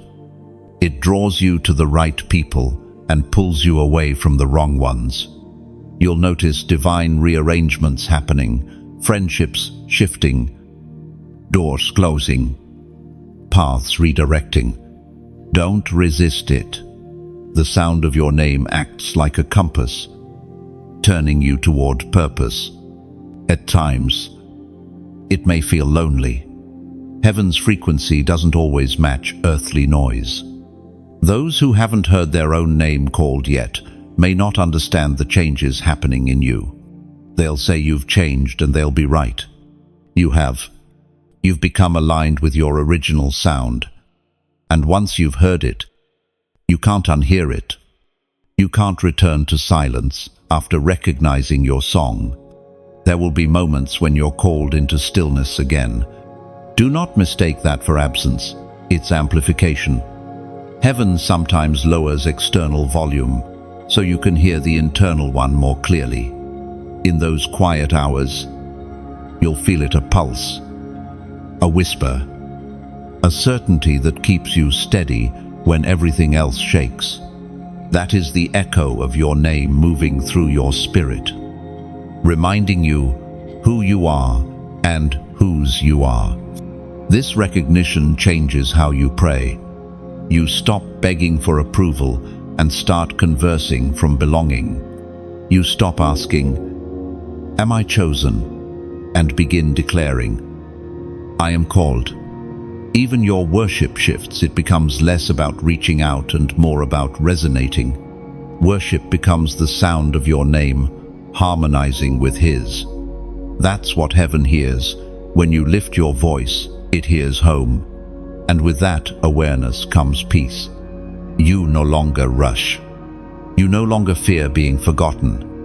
You know that heaven does not lose what it names. You can rest in the rhythm of divine timing because you know your steps are choreographed by the same voice that spoke stars into existence. You were never meant to chase. You were meant to respond. So walk in that awareness. Let the sound of your name keep guiding you. When doubt whispers, return to that memory, the way your spirit trembled when you first heard it. Let that tremor remind you that you are not wandering. You are being summoned. Every time you choose peace over panic, every time you say yes to obedience, you are answering that call again. The sound of your name still echoes softly in your spirit as you step forward, but something else begins to stir beneath that sound, a rhythm, a pulse, a quickening of time itself. You sense it before you understand it. It feels as though the invisible gears of heaven have begun to move again, aligning your steps with divine precision. The seasons of delay are ending. What once felt paused is now in motion. You have entered the prophetic hour. This is the hour when what was promised begins to manifest. The prayers you thought vanished into silence are returning, not as echoes, but as answers. Doors that resisted you are unlocking without force. Conversations long forgotten resurface with new meaning. The things you've been waiting for are beginning to remember you. Heaven has shifted the schedule in your favor. Time, in the natural world, is linear, one moment after another. But prophetic time flows differently. It bends toward purpose. When heaven speaks, it can pull tomorrow into today. You are standing in that fold now, where eternity kisses your present. That's why everything feels accelerated. It's not chaos, it's convergence. All the fragments of your story are rushing to meet each other at once. For years, you've asked, when? And heaven has answered. When the hour comes, that hour is now. You are standing in a divine intersection where what was once someday becomes now. The delays were never denials. They were divine calibrations. God was waiting until you were strong enough to carry what he was ready to release. It is written in Habakkuk, chapter 2, verse 3, "For the vision is yet for an appointed time, though it tarry. Wait for it, for it will surely come. It will not delay." And that appointed time has arrived. The waiting has matured into manifestation. You are walking into what your faith has been rehearsing for years. You may feel the pace quicken around you, unexpected opportunities, divine connexion, moments that seem too perfectly timed to be coincidence. These are the signs of the prophetic hour. Heaven's calendar has turned its page, and your name is written in the margin of this new chapter. The things that once took years will begin to unfold in weeks. The heaviness that lingered will lift suddenly. Prophetic fulfillment doesn't crawl, it leaps. Yet, with this acceleration comes a sacred responsibility to stay centered. When time speeds up, your spirit must slow down. Don't rush, align. The prophetic hour rewards discernment, not haste. Just because everything is moving doesn't mean you must chase it. Let the river carry you. Don't fight the current. You are not running toward destiny, it is rushing toward you. There is something deeply personal about this moment. It's as if heaven waited until you were ready to truly see yourself before releasing the promise, because unhealed hearts cannot carry holy things without cracking. But your heart has been refined, your mind renewed, your motives purified. You are ready not only to receive, but to sustain what's coming. Pay attention to the subtleties. Prophetic fulfillment rarely arrives with trumpets. It comes wrapped in quiet confirmation. It might be a message, a meeting, a moment of peace that feels strangely profound. Heaven's signs are not always loud. They're often layered. Look beneath the ordinary, and you will find the extraordinary. The prophetic hour also restores what was stolen. Lost time, lost opportunities, lost relationships. Heaven redeems them all. Divine time never wastes, it multiplies. What you thought you missed is being rethreaded into a new pattern, stronger and more beautiful than before. This is redemption's mathematics. Nothing is truly lost in the hands of eternity. You may even sense déjà vu moments that feel familiar, as if you've been here before. That's because your spirit has. Prophecy is memory in advance. Your soul recognizes what your body is only now entering. Every déjà vu moment is heaven whispering, "You're exactly where I said you'd be." This is also the hour when silence breaks. The words you once spoke into prayer are now speaking back to you. Seeds you sowed years ago are breaking through the soil. The harvest may surprise you, but heaven has always been on time. The only clock that never lies is the one God keeps. Still, even in this holy rush, peace will mark your path. You will not feel frantic, you will feel fluid. Doors will open naturally, people will arrive organically, resources will appear precisely when needed. This is the evidence of divine timing. You won't have to force anything, because what is appointed does not need persuasion. It responds to recognition. And here is the sign that you are truly in this hour. Your spirit feels both urgency and rest. Urgency, because you know something is unfolding. Rest, because you finally trust the one unfolding it. That balance is the heartbeat of alignment. You are no longer striving for destiny, you are synchronized with it.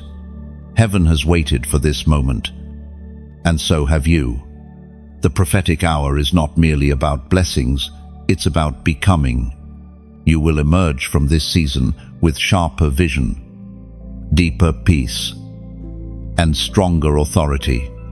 The clock is not ticking against you, it's ticking with you. The delay was never punishment, it was preparation for precision. Now, as a prophetic act, if your heart bears witness that this is your appointed hour, comment 999 below, not as a number, but as a declaration that what heaven has spoken is now being fulfilled. 9 marks completion, the moment just before birth. When you type it, you are agreeing that your waiting season has matured into manifestation. This is your prophetic hour. Chosen one, heaven's clock has struck alignment. The hands of time and the hands of God now move together, and you are standing right where eternity touches the earth. The air feels different now, charged, aware, almost electric. You walk as if the ground beneath your feet knows your story, as if creation itself recognizes that a light has been reignited. You've crossed through fire, you've waited through silence, and now the truth unfolds before you. The reason for the warfare, the sleepless nights, the weight that tried to crush you.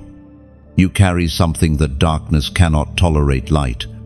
And not just any light, but the kind that terrifies it. This light is not delicate. It is not the flicker of a candle that needs protection from wind.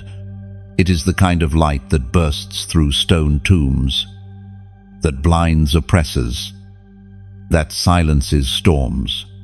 You may not always feel powerful, but your presence disrupts every shadow within reach. You've wondered why the attacks came so strong, why every step forward seemed to provoke resistance.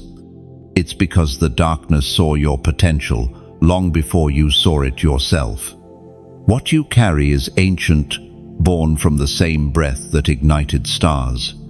You are not merely holding light. You are the vessel through which heaven's flame burns visibly. Every time you choose truth over deceit, love over bitterness, mercy over vengeance, that flame flares brighter, and the darker the world grows, the more visible that glow becomes. It is written in John, chapter 1, verse 5, "The light shines in the darkness, and the darkness has not overcome it." Oh, that single sentence defines your existence. It's not only a statement of hope, it's your reality. You shine. Therefore, darkness cannot win. Not once. Not ever. You may not realize it. But even your silence carries light. Every prayer you whispered, every tear you shed in private, released illumination into realms unseen. That's why peace often follows you into rooms. Even when you don't speak, the atmosphere knows. The unseen recognizes what the seen cannot name. You carry a light so rooted in heaven that even your shadow confuses the enemy. There's a quiet authority in those who have learned to burn without bitterness. Your light was not given to make you famous, it was given to make you fearless.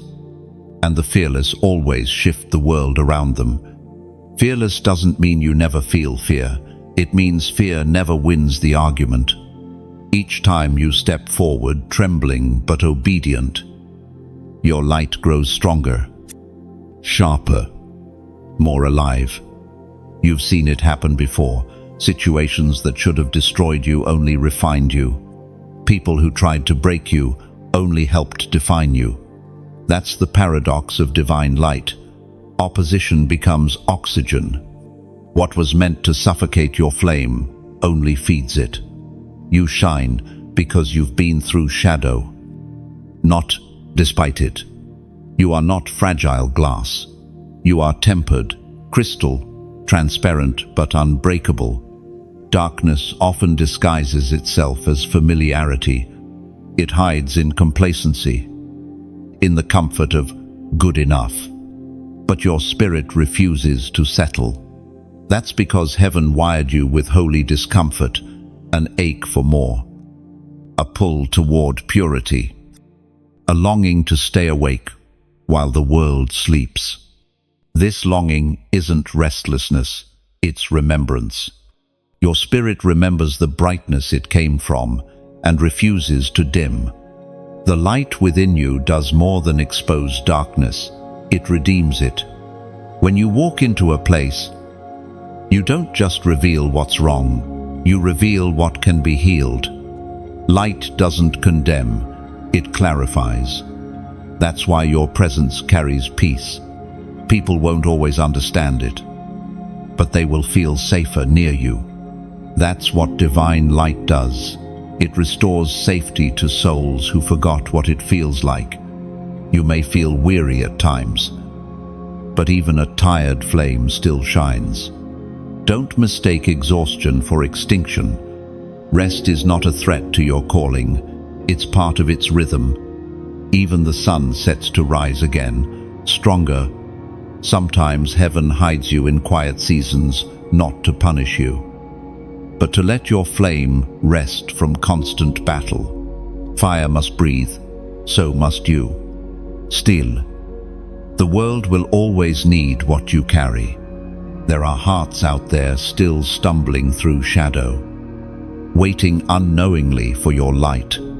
You were not chosen to burn privately, but to glow publicly. The moment you accepted your calling, the universe adjusted its map to create space for your light. That's why the path feels lonely. Sometimes you're walking routes that didn't exist before you took them. You're pioneering illumination. Don't underestimate the quiet moments, the conversations that seem small. Sometimes, your most powerful ministry happens in the unnoticed glow of ordinary days, a gentle word, a s'il prier, a moment of forgiveness that no one sees. Every flicker counts, every spark matters. Light doesn't need an audience, it just needs darkness to be present. The time has come to trust your glow. You've questioned if you're bright enough, strong enough, ready enough. But heaven never asks light if it's ready to shine. It simply says, be. The command that spoke over creation, let there be light, still echoes through you. That word has not lost its power. You are the continuation of that first declaration. And though the world may try to dim you through criticism, through fatigue, through distraction, remember this: darkness cannot extinguish light, it can only reveal it. When the night deepens, your purpose becomes clearer. You were chosen for this generation's midnight hour. Your glow is guidance for those who've forgotten the dawn. Even when storms rise, your light will remain. Lightning may flash brighter for a second, but it fades. Your radiance is steady. That's the difference between borrowed brilliance and divine fire. You don't depend on circumstance to shine. You depend on the one who lit you. So keep burning, even softly. Keep glowing, even quietly. The world doesn't need more noise, it needs more light. And you, chosen one, are that light, not a flicker in the crowd, but a flame on the hill.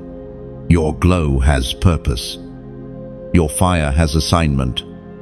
And your endurance is proof that the light within you came from somewhere eternal. Walk into every shadow with confidence, knowing this: darkness does not define light, it reveals it. You are not here to escape the night. You are here to end it. You walk now with a steadier step.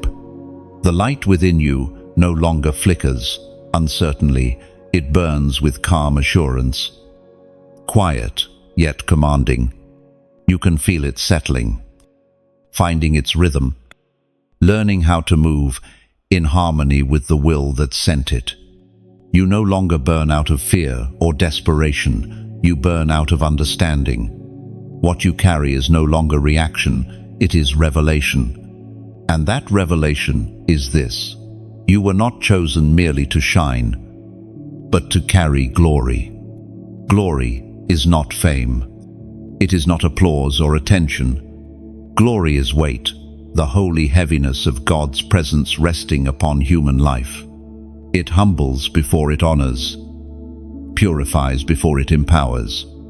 When heaven entrusts glory to a soul, it is saying, "This one can host my presence without taking the credit."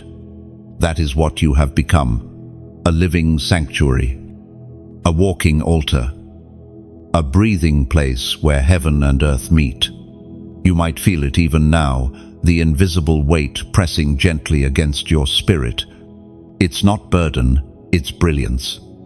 Glory carries gravity, and that gravity draws divine order wherever it lands. Chaos cannot exist where glory abides. Confusion begins to still. Strife starts to dissolve. It isn't anything you say or do, it's what you carry. The presence you host becomes the peace you release. For a long time, you thought your calling was about action, what you should build, where you should go, who you should reach. But now you see that calling begins in carrying before you are sent. You must be filled before you speak. You must hear before you move. You must dwell. Glory doesn't rush, it rests. You are learning the discipline of stillness, the strength of presence, the authority of quiet. It is written in 2 Corinthians, chapter 3, verse 18. But we all, with unveiled face, beholding as in a mirror the glory of the Lord, are being transformed into the same image from glory to glory. Oh, that transformation is happening now. Every day you remain open. Every breath of surrender. Every act of trust, each one is a step from one degree of glory to another. It is not an event, it is an evolution. Carrying glory changes how you perceive everything. You begin to see the divine woven into the ordinary, the holiness in every moment, the sacred rhythm behind every heartbeat. A sunrise stops being just a sunrise. It becomes a sermon. A conversation stops being casual. It becomes communion. Glory shifts your sight from surface to substance. You start recognizing heaven's fingerprints in places you once overlooked. But carrying glory also requires strength, for light attracts attention. Not all who notice you will celebrate you. Some will misunderstand, others will resist. Glory exposes both truth and pretense. It reveals what's hidden, not only in others, but within yourself. It will press against pride, purify motives, and remind you constantly that what you carry is not your own. To walk with glory is to live with transparency before God. There will be days when you feel the tension of it, the beauty and the burden, the fire and the fragility. You'll feel full of light and yet profoundly aware of your human limits. That is not contradiction, it is design. Glory never cancels humanity, it completes it. You are not less human because of what you carry, you are more fully alive. The divine does not erase the human, it elevates it. There is a deep stillness in those who have learned this balance. They move through chaos like the eye of a storm calm, centered, grounded in something unseen. Their words do not rush. Their presence speaks before their voice does. You are becoming that. The world around you will feel it long before it understands it. Your peace will become a sermon that no microphone could amplify. This is what it means to be a carrier of glory, to live so aware of God's presence that even your silence becomes a sanctuary. You will find that people begin to open their hearts around you. Not because you have all the answers, but because your presence feels like home. That is the mystery of glory. It feels like familiarity, even to those who don't yet know its source. It reminds souls of the peace they were created for. Glory will also begin to rewrite your desires. The ambitions that once drove you will fade into irrelevance. You will no longer chase recognition. You will crave revelation. You will measure success not by applause, but by alignment. You will seek moments of genuine connection with heaven more than moments of human praise. And in that posture, you will find a joy that cannot be stolen, because it doesn't depend on being seen, it depends on being with Him. Sometimes glory feels like fire, other times like water. There are moments when it consumes, when you feel overwhelmed by the nearness of God, undone by His holiness. And there are moments when it cools, when it flows over you like a river of peace, refreshing the weary parts of your soul. Both are necessary. Fire refines, water restores. Together, they form the rhythm of glory. Do not be afraid of that rhythm. Let it move through you freely. When fire comes, let it cleanse. When water comes, let it calm. The vessel that resists the flow eventually cracks, but the vessel that yields becomes a conduit. You were never meant to contain glory. You were meant to conduct it. It passes through you to others, transforming every space it touches. To carry glory is to live aware that every act, no matter how small, has éternelle résonance. Every kindness releases fragrance. Every truth spoken releases light. Every forgiveness granted releases freedom. Glory multiplies whatever it touches. That's why even your ordinary days are sacred. They are altars in disguise. You may not feel radiant all the time, but that doesn't change reality. Clouds do not diminish the sun. They only soften its light. In the same way, moments of weariness do not reduce your anointing. They refine your reliance. Glory is not fragile, it's faithful. It remains even when you falter, because it's not dependent on your strength, but on your surrender. So, walk gently, knowing that every step leaves traces of heaven behind. You are no longer merely living for God, you are living with Him. The space between heaven and earth is thinner around you now, because you carry what bridges them. You are not just chosen to shine, you are chosen to carry, and in that carrying, you reveal to the world what it has forgotten, that the divine was never distant, it has always desired to dwell among us. This is your new posture, your sacred identity. You are the ark of presence, the carrier of unseen glory. Move softly, speak truthfully, live gratefully, and let the light within you remind creation of its creator. The light you carry has weight now. It glows not as a spark, but as steady fire, refined, anchored, trustworthy. Heaven has given you more than revelation. It has given you responsibility. You've become a bearer of something sacred. And that means every step you take leaves a trace of divine fire behind. But tonight, something new is unfolding. Heaven is sealing your transformation with covenant. You are being anointed in what the Spirit calls the covenant of fire and oil. Fire purifies, oil sustains. One burns away the unnecessary, the other preserves what remains. Together, they form the rhythm of divine partnership. Heaven ignites, and you carry the flame. It is not a one-time event, it is a lifelong vow. This covenant means that your life and God's purpose are now interwoven like flame and fragrance. You are no longer walking beside His will, you are walking within it. You may not feel worthy of this covenant, but worthiness was never the qualification.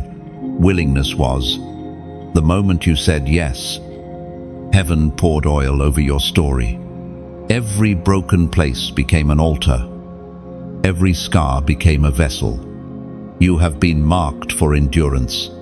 And tonight, that anointing flows again, not as drops but as a river, sealing what fire has already refined. It is written in Leviticus, chapter 6, verse 13, "The fire shall ever be burning upon the altar, it shall never go out." And yet, no flame sustains itself. Even divine fire must be tended. In the same way, your calling thrives when nurtured. This is where community becomes holy. When you like, when you share, when you comment, you are not just reacting, you are refueling. Every act of engagement is like pouring fresh oil on the flame. It keeps the message alive, spreading light into places algorithms can't reach. Someone out there scrolling in silence may see your comment and find courage again. It may seem small, but so did the widow's jar of oil. It looked ordinary until heaven breathed on it, and then it never ran out. The same principle lives here. Your interaction, your prayer, your presence, they keep this altar burning for others. This is how revival travels, one spark at a time, past hand to hand, heart to heart. When you subscribe, it's more than a button, it's a declaration. I will keep the flame alive. It means you choose to walk with this movement, to be part of a circle of light that stretches across the unseen. Each voice here strengthens the others. Each heart adds warmth. And when you give, when you sow, even a small gift, you're not donating to a person. You're pouring oil back into the fire that once reignited you. Think of it like a lantern in a long night. One wick burns low, but another traveler adds a drop of oil. Then another adds one more. The light never dies, because the faithful keep refilling it. Your giving, your support, your sharing, they are all oil in that lamp. And together, we become a constellation of lights, guiding those still searching for dawn.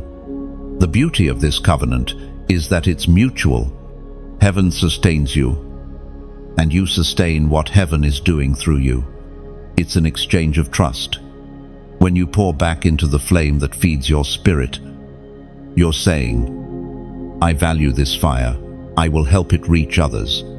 That kind of generosity of time, of presence, of heart is what multiplies miracles. There's something profoundly holy about a community that gives without compulsion. The world gives to be seen, but heaven gives to sustain. And every time you do, every time you share this message, every time you comment your reflection, every time you quietly help this fire continue, you become part of heaven's architecture. You help build altars where none existed before. And yes, when you donate, whether it's a prayer, a word, or a resource, you are not buying blessings, you're maintaining beacons. You're ensuring the voice that reached you reaches another soul still sitting in the dark, like oil poured on the head of the priest. Your gift becomes fragrance rising, invisible, utfällt. You are joining the rhythm of giving that has always kept heaven's fire burning on earth. Beloved, the covenant of fire and oil is not just about you being lit, it's about keeping others warm. Flames isolated will flicker out, but flames united form bonfires. That's why your engagement matters. It keeps the light communal. the warmth shared, the message multiplied.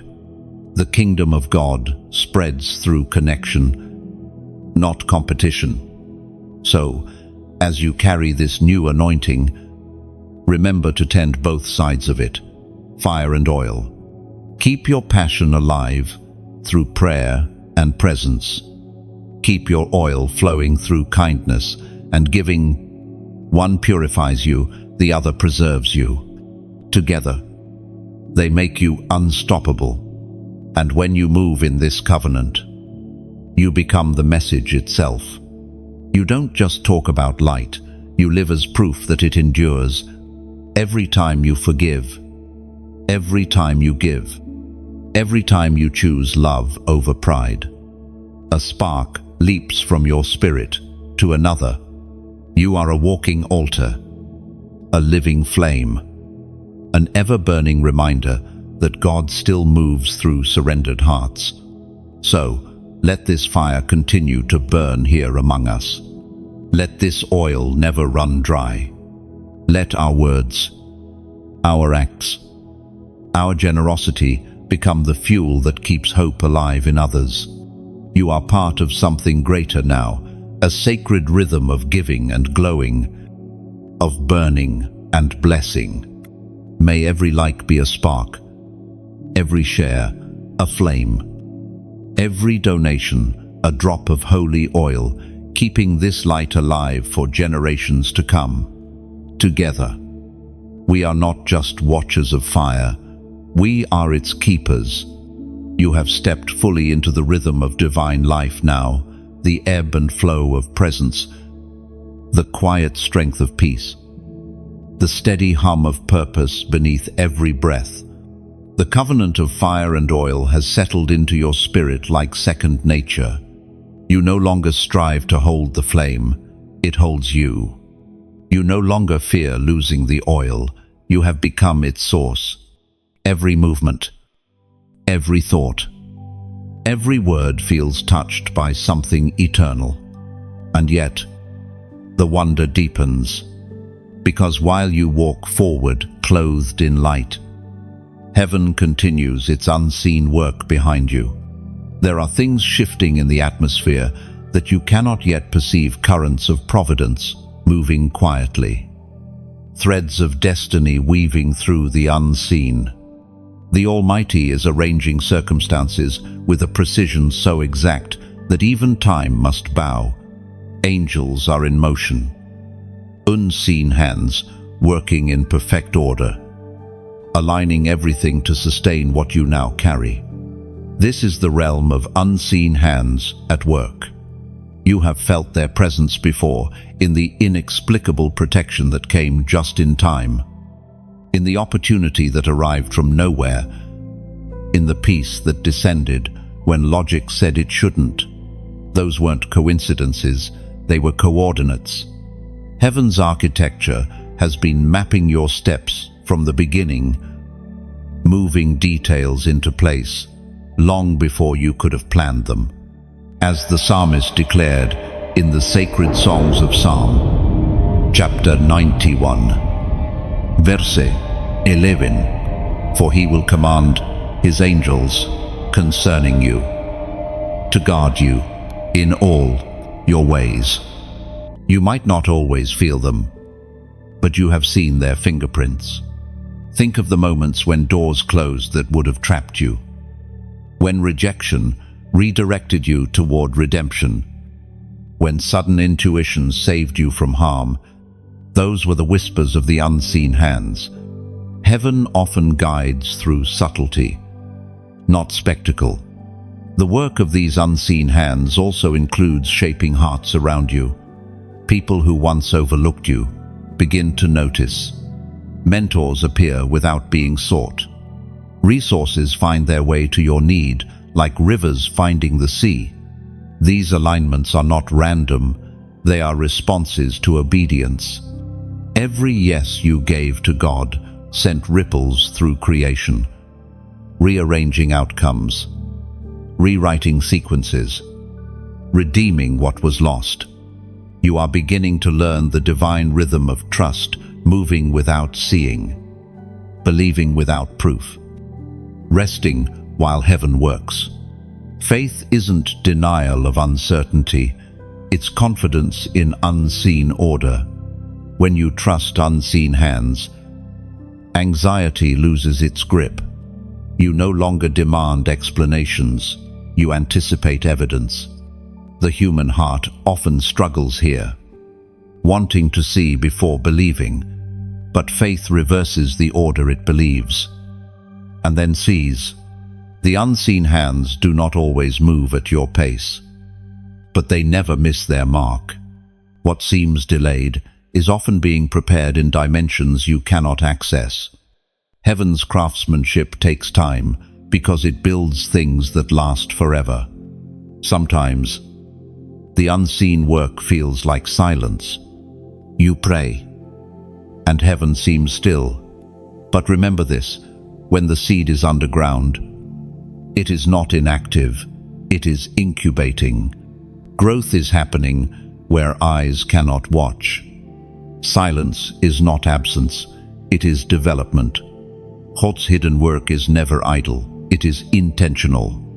There will come a day when you will look back and marvel at how everything fit together.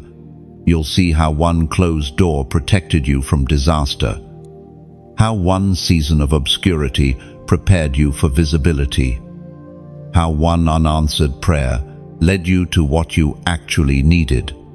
You will trace the pattern and realize the unseen hands were never still. In moments of uncertainty, remind yourself that heaven's work is layered. What you see is only one dimension of what is unfolding. While you wait for outcomes, angels are moving people into position, orchestrating timing, refining motives, ensuring that when fulfillment comes, it will not falter. You are not waiting on God as much as you are being aligned with Him. This is why peace must become your posture. Anxiety tries to control outcomes. Peace trusts orchestration. You cannot add speed to divine timing. You can only add surrender. The unseen hands don't need your striving, they need your stillness. That stillness is faith in motion. You will notice, as you learn this, that your world becomes quieter. The urgency of fear dissolves. You begin to live more slowly, more intentionally. You start saying things like, "If it's meant for me, it will come." That's not resignation, it's revelation. You finally understand that what belongs to you cannot be stolen, and what is not meant for you cannot be forced. The unseen hands ensure both truths. The longer you walk with God, the more you learn to appreciate what you don't understand. The mystery stops frightening you, it starts feeding you. You become comfortable in the waiting, because you know waiting is woven into working. The silence becomes sacred because you sense activity inside it. There will be moments when the unseen work breaks into the visible world, a phone call, a meeting, a sudden peace, an open door. Those are glimpses, previews of a much greater design. When they happen, pause, whisper gratitude. Every visible miracle is the unveiling of countless invisible mercies. Even now, unseen hands continue shaping what's next. They move through time, through people, through possibility, crafting what you'll one day step into as if it had always been there. Heaven's timing is artistry. It creates entrances where there were only walls. So breathe deeply and trust. Nothing about your life is random. You are surrounded by orchestration, protected by purpose, guided by invisible grace. Every unseen hand is working toward one outcome, that your life becomes a living testimony of divine precision. Rest in that. Walk in that. Believe in that. You may not see the hands, but they are holding everything together, including you. The days begin to unfold with an unusual rhythm, slower on the surface, yet deeply alive beneath. You move through ordinary moments with the quiet awareness that nothing around you is truly ordinary anymore. Since heaven's unseen hands have begun to work openly in your life, you start noticing traces of their craftsmanship everywhere. The divine now hides in the details, timing, tone, the turn of a stranger's words, the quiet sense of peace that meets you right before anxiety tries to return. And then comes a mirror, not made of glass or silver, but of spirit. You stand before it, and for the first time, you see not what you were told to be, but who you actually are. It does not show your reflection as the world sees you. It shows the version heaven recognizes. This is the mirror of destiny. It does not flatter, nor does it condemn. It simply reveals. And as you gaze into it, the truth becomes almost too radiant to bear. You were never small. You were never insignificant. You were never unworthy of divine notice. What you thought were flaws were simply features of your design. What you called weaknesses were places where grace decided to dwell. You see the timeline of your life in layers. The mistakes you once hated have turned into mountains of wisdom. The seasons you cursed as loss have become landscapes of learning. You realize that redemption has not just healed your story, it has rewritten it. The pieces you once thought were shattered beyond repair have been arranged into symmetry, so perfect only heaven could have designed it. As the prophet wrote long ago in the sacred book of Jeremiah, chapter 18, verse 6, like clay in the hand of the potter, so are you in my hand, O house of Israel. Those words breathe through you now. You understand them not as a metaphor, but as memory. He has been shaping you all along. Every pressure, every delay, every turn of the wheel was the hand of the potter, working perfection out of imperfection. You begin to see yourself not as the world labeled you, but as heaven calls you, chosen, refined, radiant, unshakable.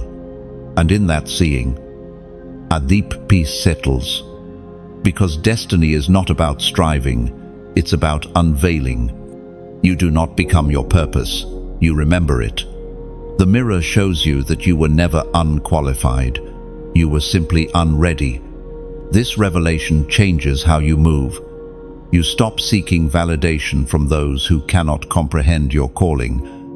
You stop explaining yourself to people who are not assigned to understand you. The mirror teaches you to walk as one approved by heaven before ever being applauded by earth. You stop trying to earn what you already are. The reflection staring back at you carries both fire and tenderness. You see strength, yes, but you also see scars, and for the first time, they do not contradict each other. Strength and scar coexist beautifully. Proof that the same fire that hurt you also healed you. Your eyes soften because you finally see yourself as God sees you whole. You begin to recognize that every face you meet also hides a mirror. When you speak life into others, you are polishing their reflection.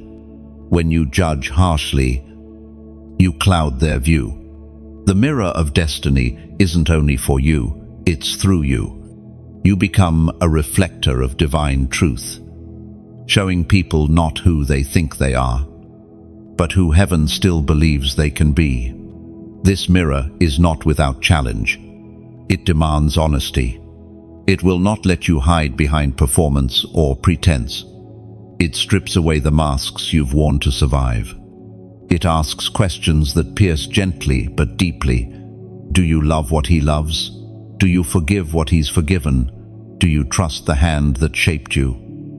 Even when it presses again, in that holy confrontation, transformation deepens.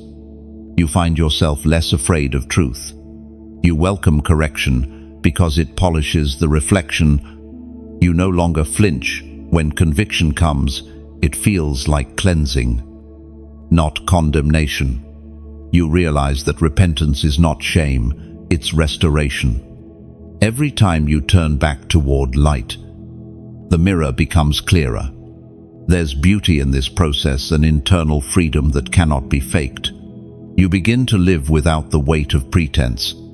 Your speech grows softer, your gaze steadier, your presence gentler.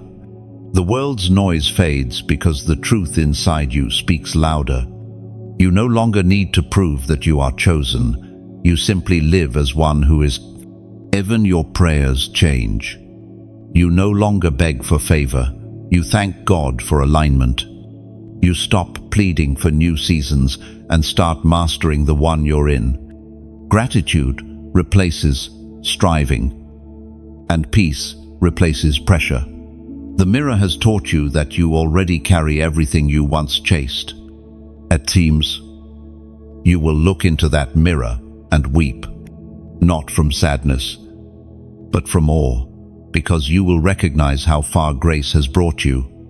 You'll see the difference between who you were and who you're becoming, and gratitude will feel like gravity holding you to holy ground. Those tears are worship in their purest form, adoration born of awareness. The mirror of destiny also trains your discernment. You begin to sense when opportunities reflect truth and when they distort it. Some doors will glitter but lead nowhere. Others will appear small but open into vast spaces. The mirror inside you will warn you. That one dims your light, or whisper. This one multiplies it. Follow that voice. It is the reflection of wisdom. Eventually, you will realize that the mirror no longer hangs before you. It lives within you. The reflection has become identity. You walk as one aware of heaven's image carried in human form. Every choice, every response, every gesture reflects something greater than self. You are no longer chasing glimpses of purpose. You are embodying it.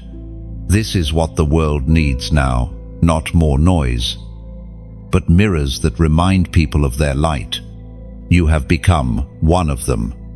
Every conversation you touch, every space you enter, every person you forgive becomes a reflective surface for glory. You don't even have to try. It happens naturally. Light cannot help but reveal itself. You stand now before the mirror of destiny, and as its image settles into your soul, something begins to shift again. The reflection you once gazed at now moves with you. It has stepped from the glass into your very being. Heaven has stopped showing you who you are because now you know. The time of self-recognition has given way to the time of transformation. This is the moment when your pain, your scars, your story, all of it begin to change form. Heaven is whispering a new command into your spirit, from wounds to weapons. Every trial you endured was never wasted. Every injury carried instruction.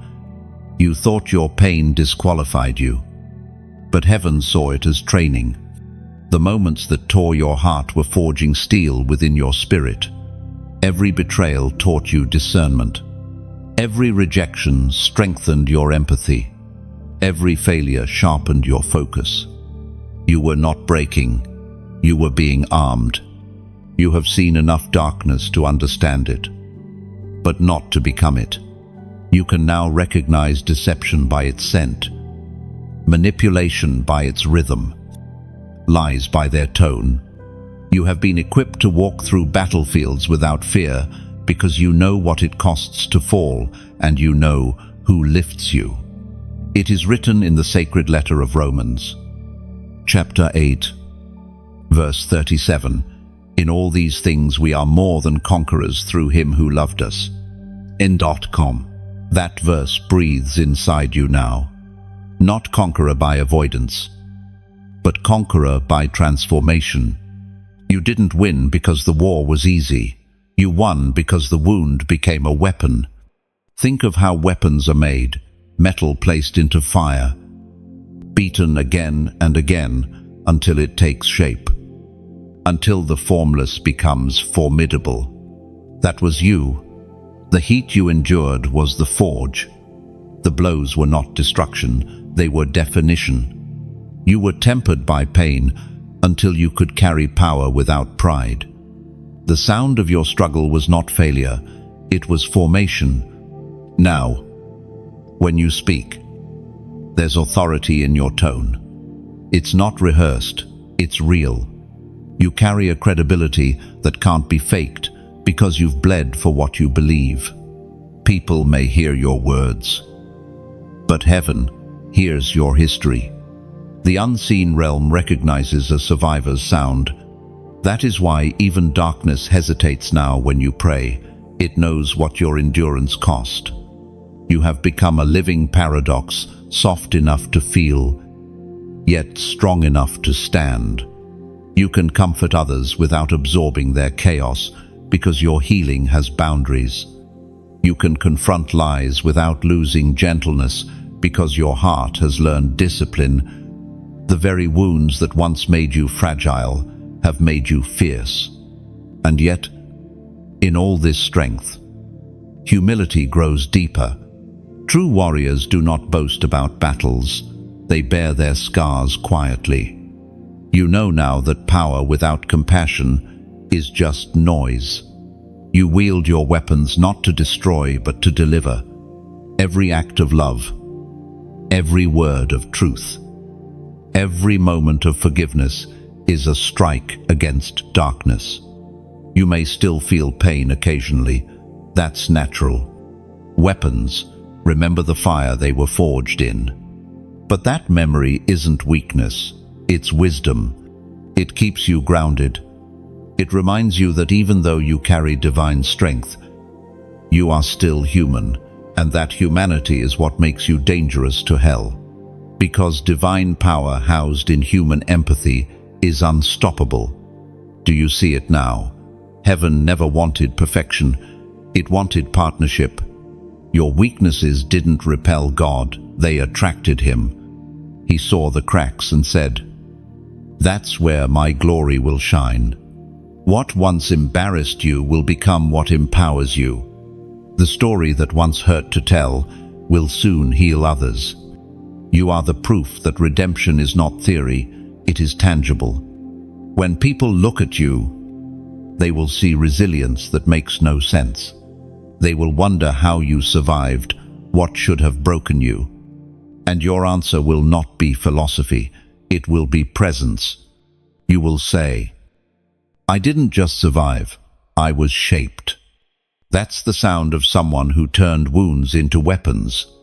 This season will call for balance. You must know when to swing your sword and when to extend your hand. Not every fight requires force. Sometimes your weapon will be silence. Sometimes it will be mercy. Sometimes it will be walking away with peace instead of proving a point. The greatest warriors are not those who fight the most, but those who fight wisely. And yes, there will be new battles, but they won't scare you. You have already faced worse. Fear will knock, but courage will answer.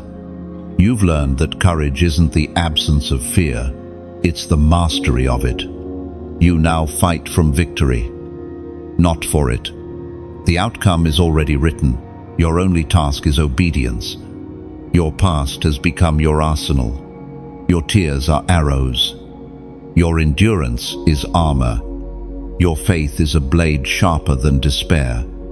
Every time you choose hope in the face of hopelessness, heaven swings your story like a sword. You are no longer the wounded, you are the weapon. And so, as heaven looks upon you tonight, a command echoes across realms, simple, strong, sacred. It says, stand, not just as one who endured, but as one who empowers, not just as a survivor, But as a soldier of light, the world will see your strength and call it resilience. Heaven will see it and call it purpose.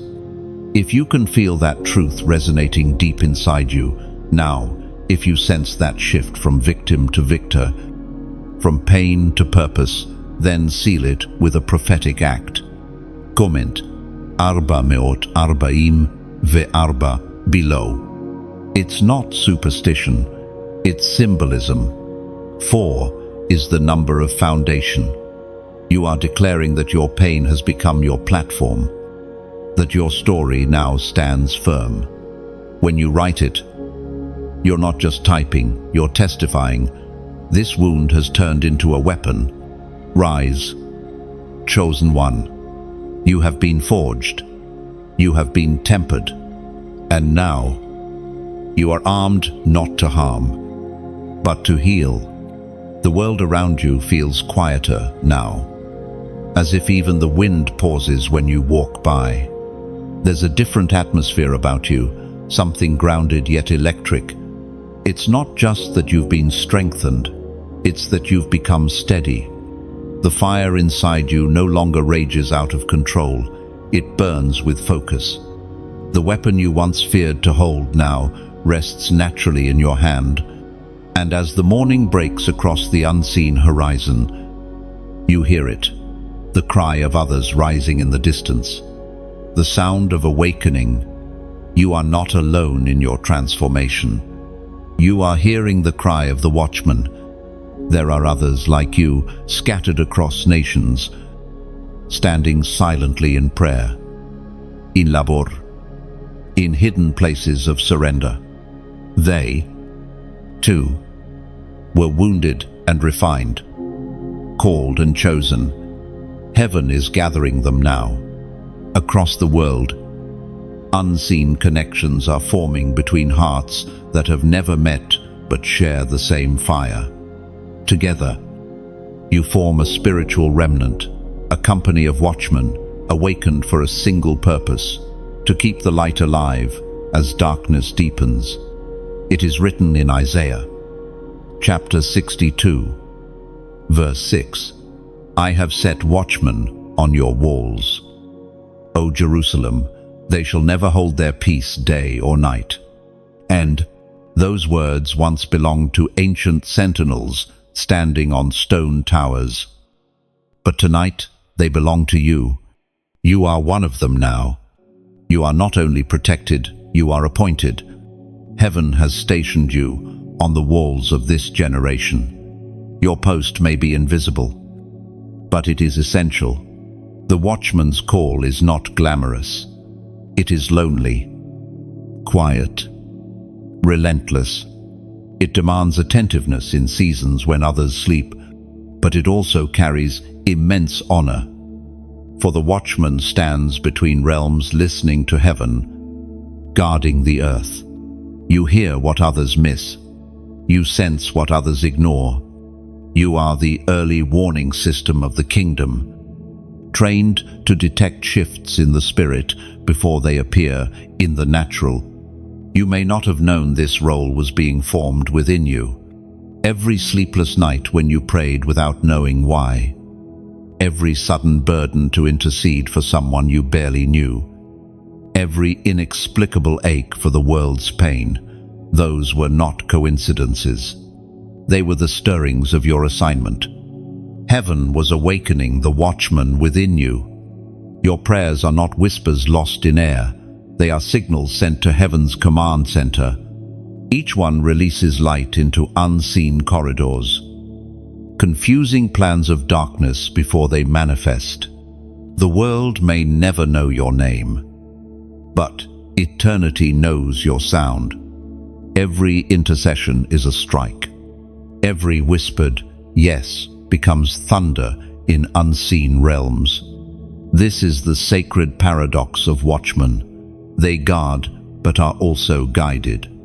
You are not only observing, you are being led. The Spirit directs your focus sometimes toward nations, sometimes toward families, sometimes toward single souls walking toward danger. The watchman's gaze is prophetic, wide yet personal. You see patterns of destiny in chaos and hear meaning in noise. The cry of the watchman is not one of fear, but of faith. It is a sound that says, "We will not be silent until light breaks through." It rises in unity from countless voices, some praying in rooms, some singing in streets, some weeping on their knees. Together, they create a symphony of resistance, a sound that keeps heaven's presence anchored in the earth. That is why darkness fights unity so fiercely. It fears what happens when the watchmen agree. You may wonder why you sometimes feel such deep grief when the world grows cold. It is because you carry heaven's heart. The Spirit lets you feel what He feels, not to crush you, but to compel you. The watchman's tears are prophetic. They water the ground for future revival. Your compassion is not weakness, it is warfare. You are contending for lives you may never meet. Every generation has a remnant, a circle of awakened souls who refuse to let the flame die. You are part of this era's circle. You were raised not just to survive, but to sustain. Your endurance fuels others who are weary. Your prayers ignite courage in those who have forgotten how to hope. That's the beauty of the watchman's role. It is contagious. The fire in one heart lights another until the horizon glows. Yet being a watchman also means holding tension. You live between worlds, aware of heaven's peace, but still seeing earth's pain. That duality can be heavy, but the strength to bear it comes from the one who called you. He never appoints without equipping. The same Spirit that lets you see also gives you rest. You will not burn out. You will burn through. The key is intimacy. Watchmen do not guard for God. From afar they guard with Him. You were never meant to stand alone on the wall. You stand beside the eternal watcher. You listen for His breath. Feel His timing. Speak only when He prompts. Prayer becomes partnership, not performance. You are not convincing heaven to act. You are agreeing with its rhythm. And so, you begin to understand your role more fully. You are not just one person praying. You are part of a chain that spans generations. Every faithful voice before you, every prophet, every intercessor, every mother who whispered prayers in the dark, all of them stand behind you now. You are their continuation. You are their echo. You are their answered prayer. When you sense that pull to intercede again, when your heart suddenly grows heavy for a world you cannot fix, remember this. Your prayer might be the hinge upon which a door of mercy swings open. The cry of the watchman holds back storms, opens windows, breaks chains. It doesn't always make headlines, but it shapes history. And though you may feel unseen, heaven sees. Every tear shed in silence glows in the archives of eternity. Every burden lifted in prayer becomes a light placed on the wall. Together, the watchmen form a ring of fire encircling the world. Unseen, yet unstoppable. This is why you were called to join that chorus, to hold that line, to keep watch until dawn. Your position is holy. Your vigilance is worship. Your intercession is art. You stand not for recognition, but for redemption. The watchman's cry still lingers in the air like the final note of a hymn that refuses to fade. You can feel it moving through you, humming deep within your spirit, a reminder that your purpose is not only personal, it's collective. You are part of something vast, something luminous. And in this holy network of souls, every spark matters, every act of light, no matter how small, expands the reach of heaven's fire across the earth. You might not always see the impact of your obedience, but heaven does. When you share light, it multiplies. When you speak life, it travels farther than sound. When you support a flame, you become part of its endurance. This moment, this message, this connection is not just another passing word on a screen. It's a living altar, burning quietly in the middle of digital noise. You, chosen one, are standing inside a movement of light, disguised as a message. It is written in Matthew, chapter 6, verse 21, "For where your treasure is, there your heart will be also." Those words have nothing to do with wealth and everything to do with devotion. Your treasure is not what you have, it's what you honor. When you pour attention, time, or support into what uplifts the soul, heaven sees it as worship. Every like, every share, every comment, it's not mere interaction, it's participation. It's you saying, "I believe in this flame." Each simple act is a drop of oil added to a lamp that keeps burning through the night. Somewhere out there, someone drowning in silence might stumble upon this light because you decided to keep it shining. Heaven uses human hands to pass divine fire. When you like, it's like striking flint, the spark leaps. When you share, it's like passing a torch to another traveler. When you subscribe, you're not following a person, you're walking with a purpose. You're saying to heaven, "Keep speaking, I'm listening." And when you give, when you sow into what gives you life, you are not losing, you're lighting. You are ensuring that the next soul who wanders in darkness will find warmth here. Think of this space like a great lighthouse built on the edge of the world. Its beam stretches far beyond what eyes can see, cutting through storm and fog, guiding countless hearts back home. But every lighthouse needs tending. It needs caretakers who refill the oil, polish the glass, and guard the flame. Without that care, even the brightest beam fades. You are one of those caretakers. When you give, you are not donating, you are maintaining. You are keeping the light alive for others, still searching for shore. You may think your contribution is small, a comment, a prayer, a few words of encouragement, a key donation, but in heaven's economy, small never means insignificant. The mustard seed is proof of that, tiny in size, yet mighty in potential. Heaven doesn't multiply amounts, it multiplies hearts. The power is never in what you give, it's in why you give. And here is the truth few understand. Support is not just charity, it's covenant. When you pour into what pours into you, you're forming a cycle of divine exchange. What feeds your spirit should also receive your stewardship. This is how holy ecosystems are sustained. The light you love to receive must be kept alive by hands willing to give. Let me tell you a secret.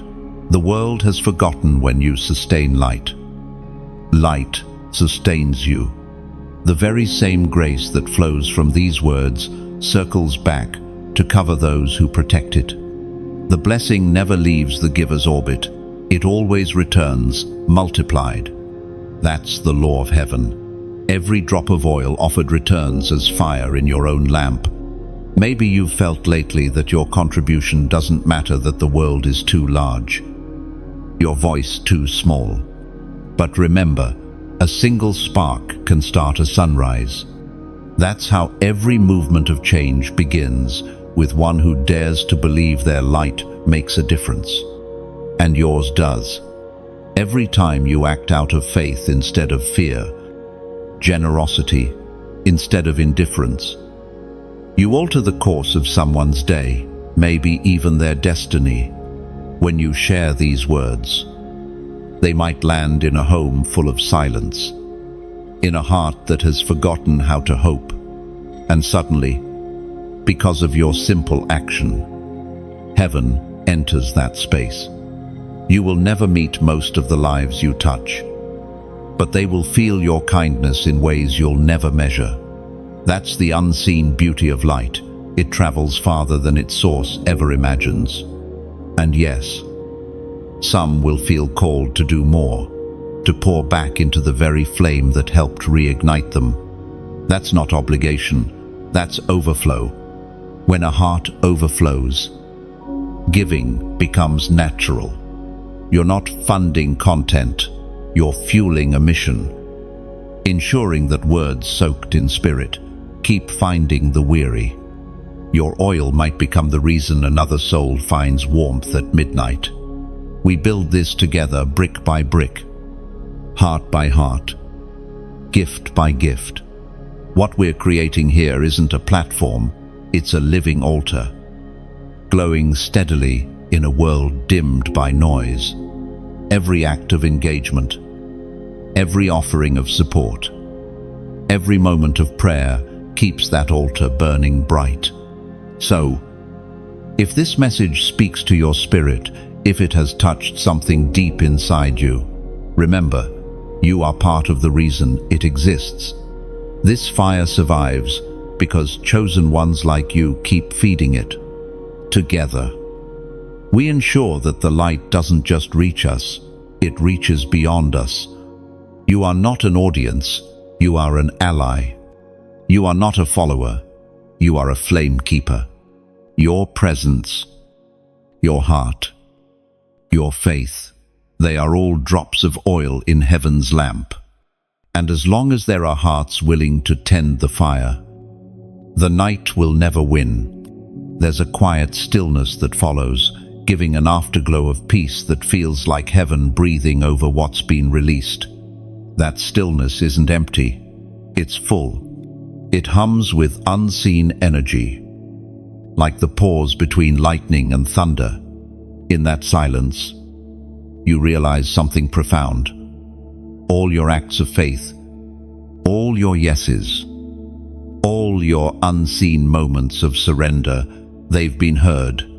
The seeds you've sown in secret are starting to move beneath the surface. You are entering what heaven calls the season of unveiling. This is the season where what was hidden begins to emerge.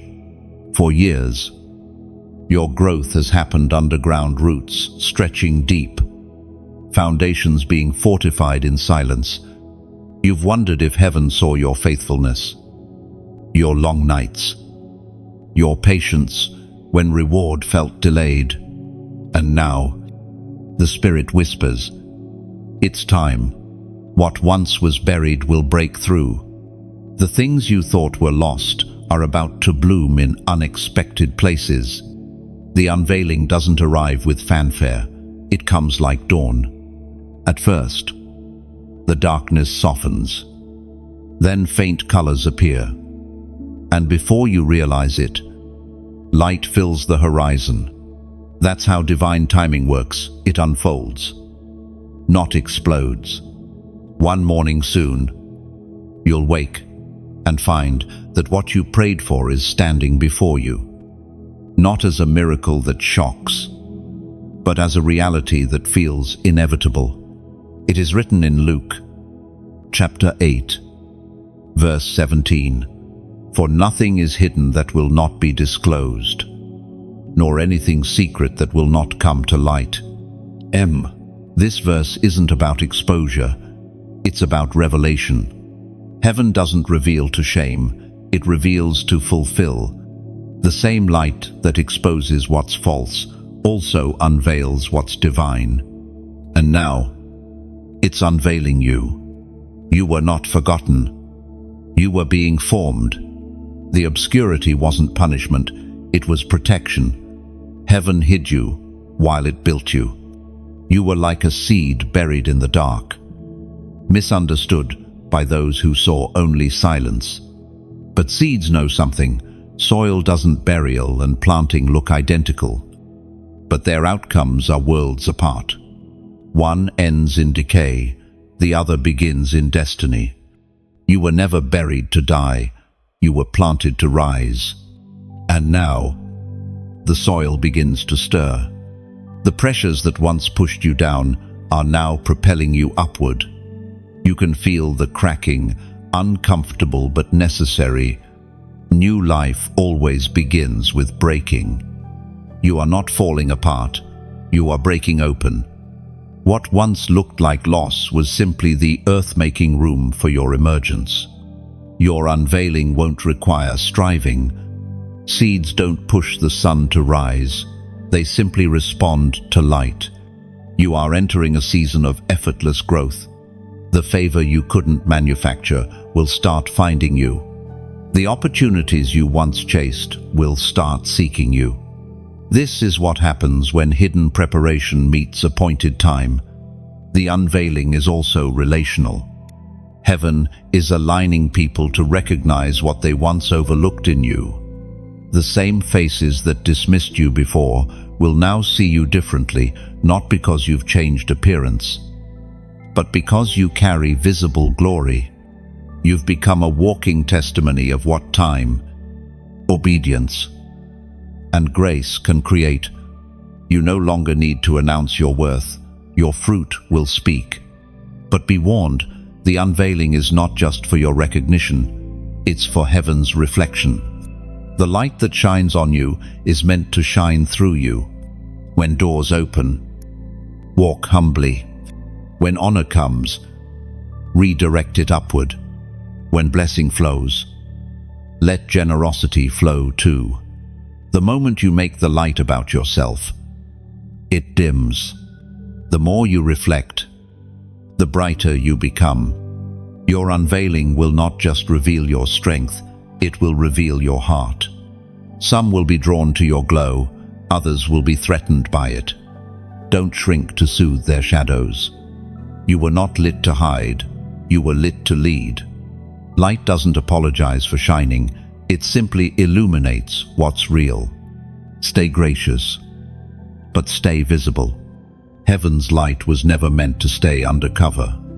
And yet, remember this, unveiling isn't about perfection. Even flowers open gradually, petal by petal. Some days you'll feel radiant, others you'll feel raw. Both are holy. Glory grows best through authenticity. God doesn't bless performance, He blesses presence. Be honest about your process, because your transparency will become someone else's permission to heal. In this season, things will accelerate, but not chaotically. You'll feel guided momentum, divine pacing. What took years will take months. What used to exhaust you will now flow easily. That's how you know it's heaven's doing it. Feels light, not heavy. The weight you once carried alone is now being lifted by unseen hands. The unveiling will also bring you full circle. People, dreams, and promises from old seasons will reappear. But this time, you'll meet them different. The same door that once intimidated you will now open because you finally fit its frame. Heaven's timing never denies it develops. The waiting wasn't wasted. It was weight training for glory. You will notice, too, that peace accompanies every true unveiling. There's no panic in God's plan. Even when change feels fast, peace stays steady. That peace is your confirmation. It means the light that surrounds you also protects you. You are stepping into visibility, wrapped in divine covering. So now, as this revelation settles, let your spirit respond. You know this message isn't coincidence, it's confirmation. The soil has shifted, your roots are ready, your season has come. Heaven's light is rising over your life, like a new dawn that will never fade. And if your heart recognizes this moment, if you feel the soil stirring beneath your spirit, then let heaven hear your agreement. Comment 555. End 1. 5 is the number of grace. And triple grace means overflow. When you write it, you're declaring, I'm stepping into divine, unveiling with grace multiplied. It's not just a number, it's a seal. You have been hidden, refined, and now revealed. You are no longer waiting for the light. You are the light. Walk into your unveiling. Chosen one. The world is ready to see what heaven already knows about you. The unveiling has begun. And as your spirit adjusts to the brightness, you begin to see what was once invisible. It's not only your light that has changed, your entire atmosphere has shifted. You move through familiar places that now feel foreign, as though the ground itself recognizes that something divine has taken residence in you. The spiritual and physical are no longer separate realms. They have become one seamless flow. What once required striving now happens with ease. Conversations align without effort. Doors open quietly. Timing becomes precise. Heaven's rhythm pulses beneath everything. You start to understand that favor is not luck, it's alignment. It's what happens when heaven and earth agree about who you are. Every event, every encounter, every moment seems orchestrated by unseen hands. The ordinary is starting to shimmer again, like sunlight glancing off water. Yet, this new light also brings new awareness. You begin to notice contrasts, the tension between what carries life and what doesn't. You can feel spiritual density now, almost as if your soul has developed new senses. Some places that once felt comfortable suddenly feel heavy. Some conversations that once entertained you now sound hollow. It isn't judgment, it's discernment. Your spirit is learning to breathe cleaner air. You realize that growth always comes with separation. Light exposes difference. It divides what is real from what is residue. This isn't cruelty, it's clarity. You were not meant to carry every connection into your new season. Some people were assignments for a chapter, not partners for a journey. Some opportunities were tests, not transitions. Heaven will gently release what no longer aligns, not to punish you, but to preserve your purpose.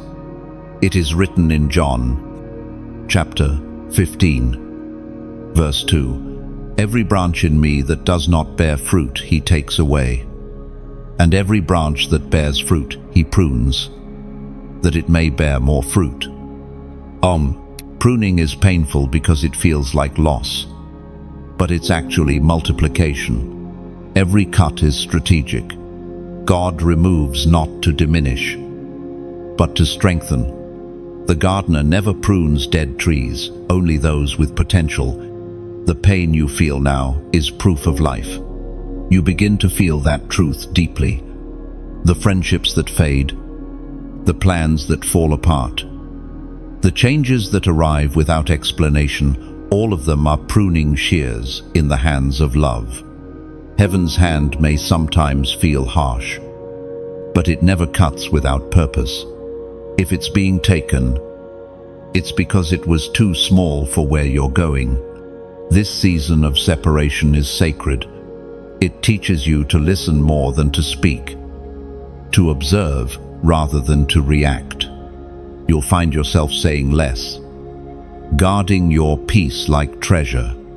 Not every battle deserves your energy. Not every argument requires your presence. The unveiled carry a peace that provokes the restless. So do not be surprised when your calm unsettles others. You were never meant to match chaos. You were made to still it.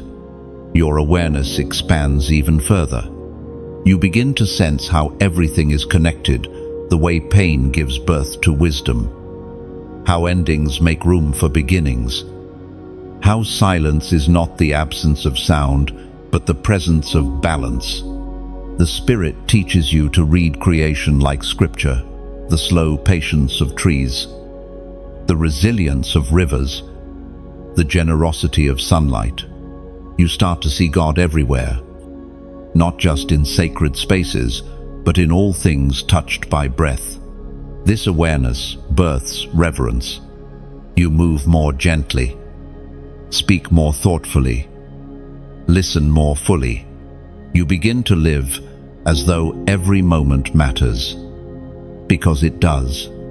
Every encounter becomes a classroom. Every sunrise feels like an invitation. You stop rushing.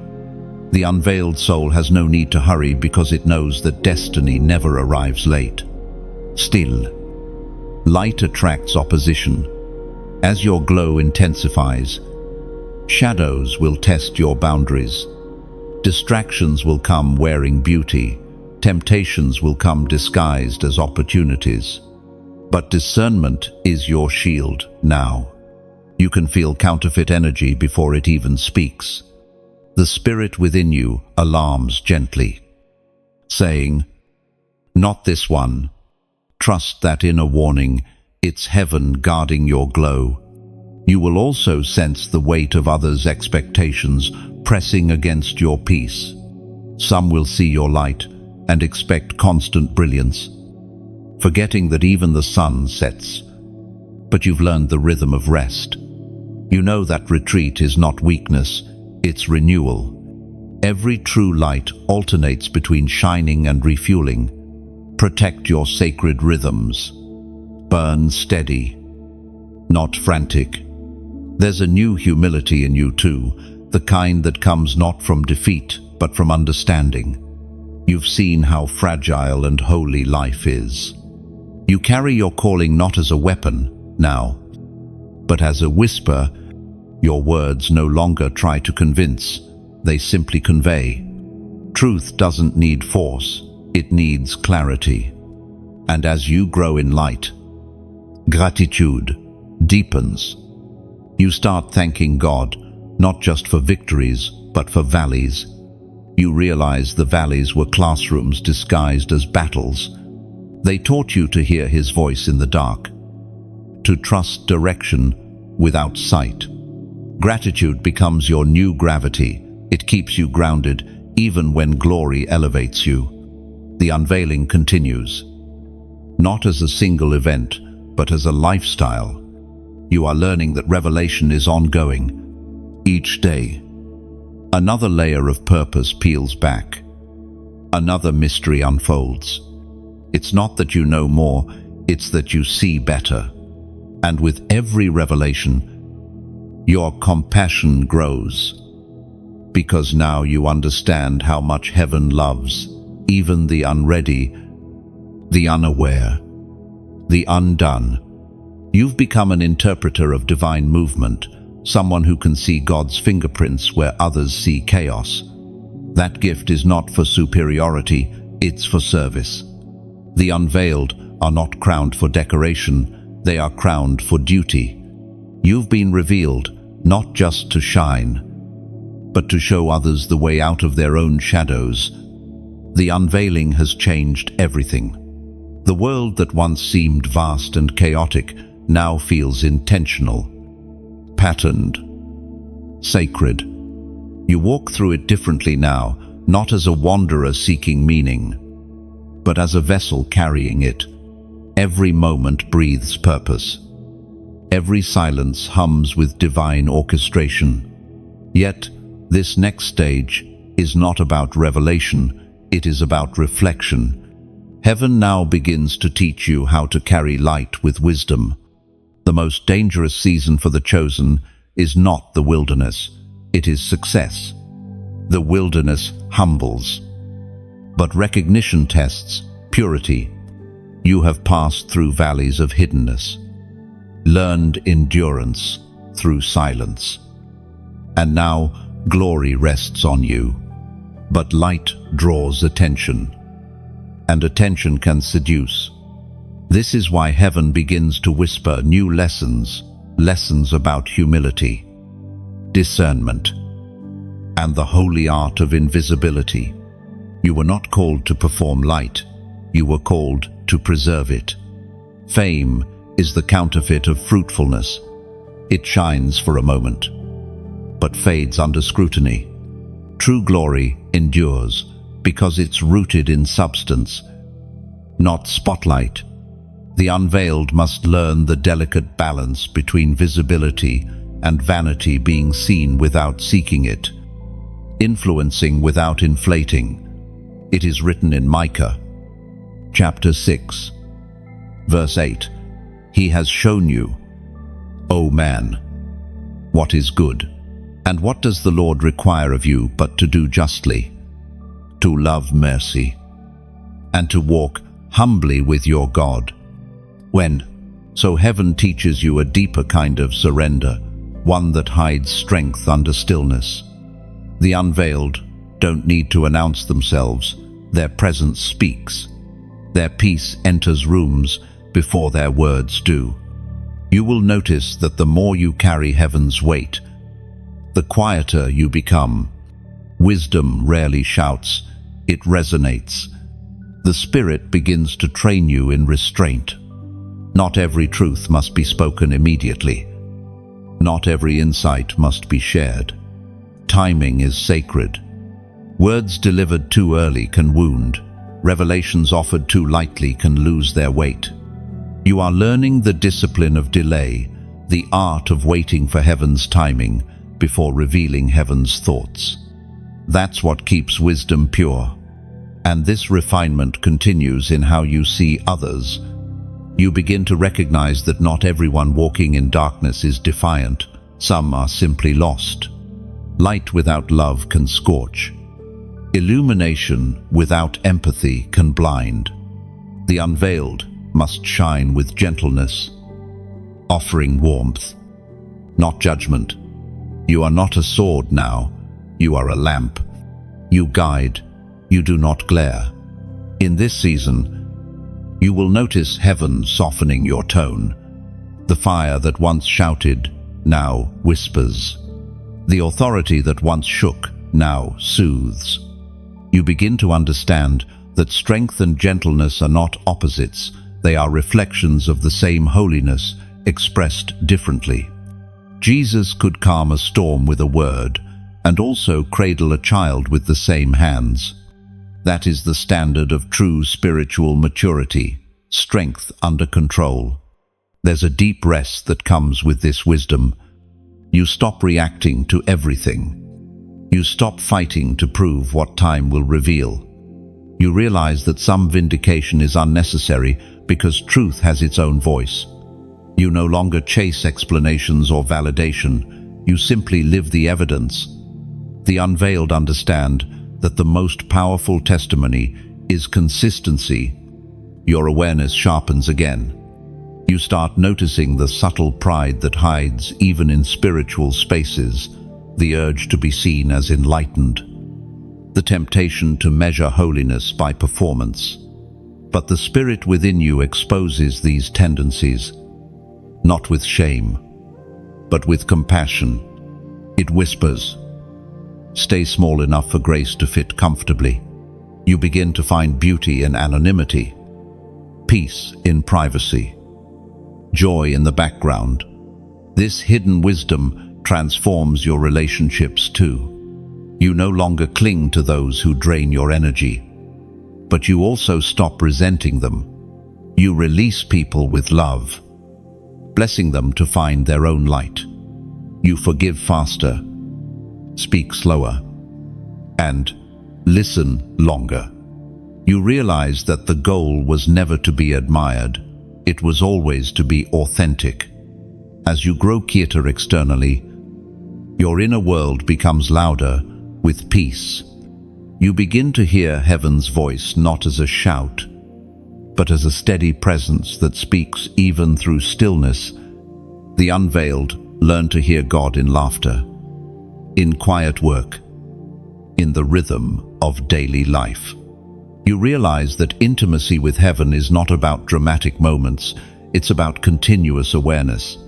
And through this awareness, you start seeing yourself again, not as the warrior who fought through storms, but as the child who never left the Father's hand. You understand now that calling is not a career, it's communion. It is less about doing and more about being near, being faithful, being real. Your reflection has matured.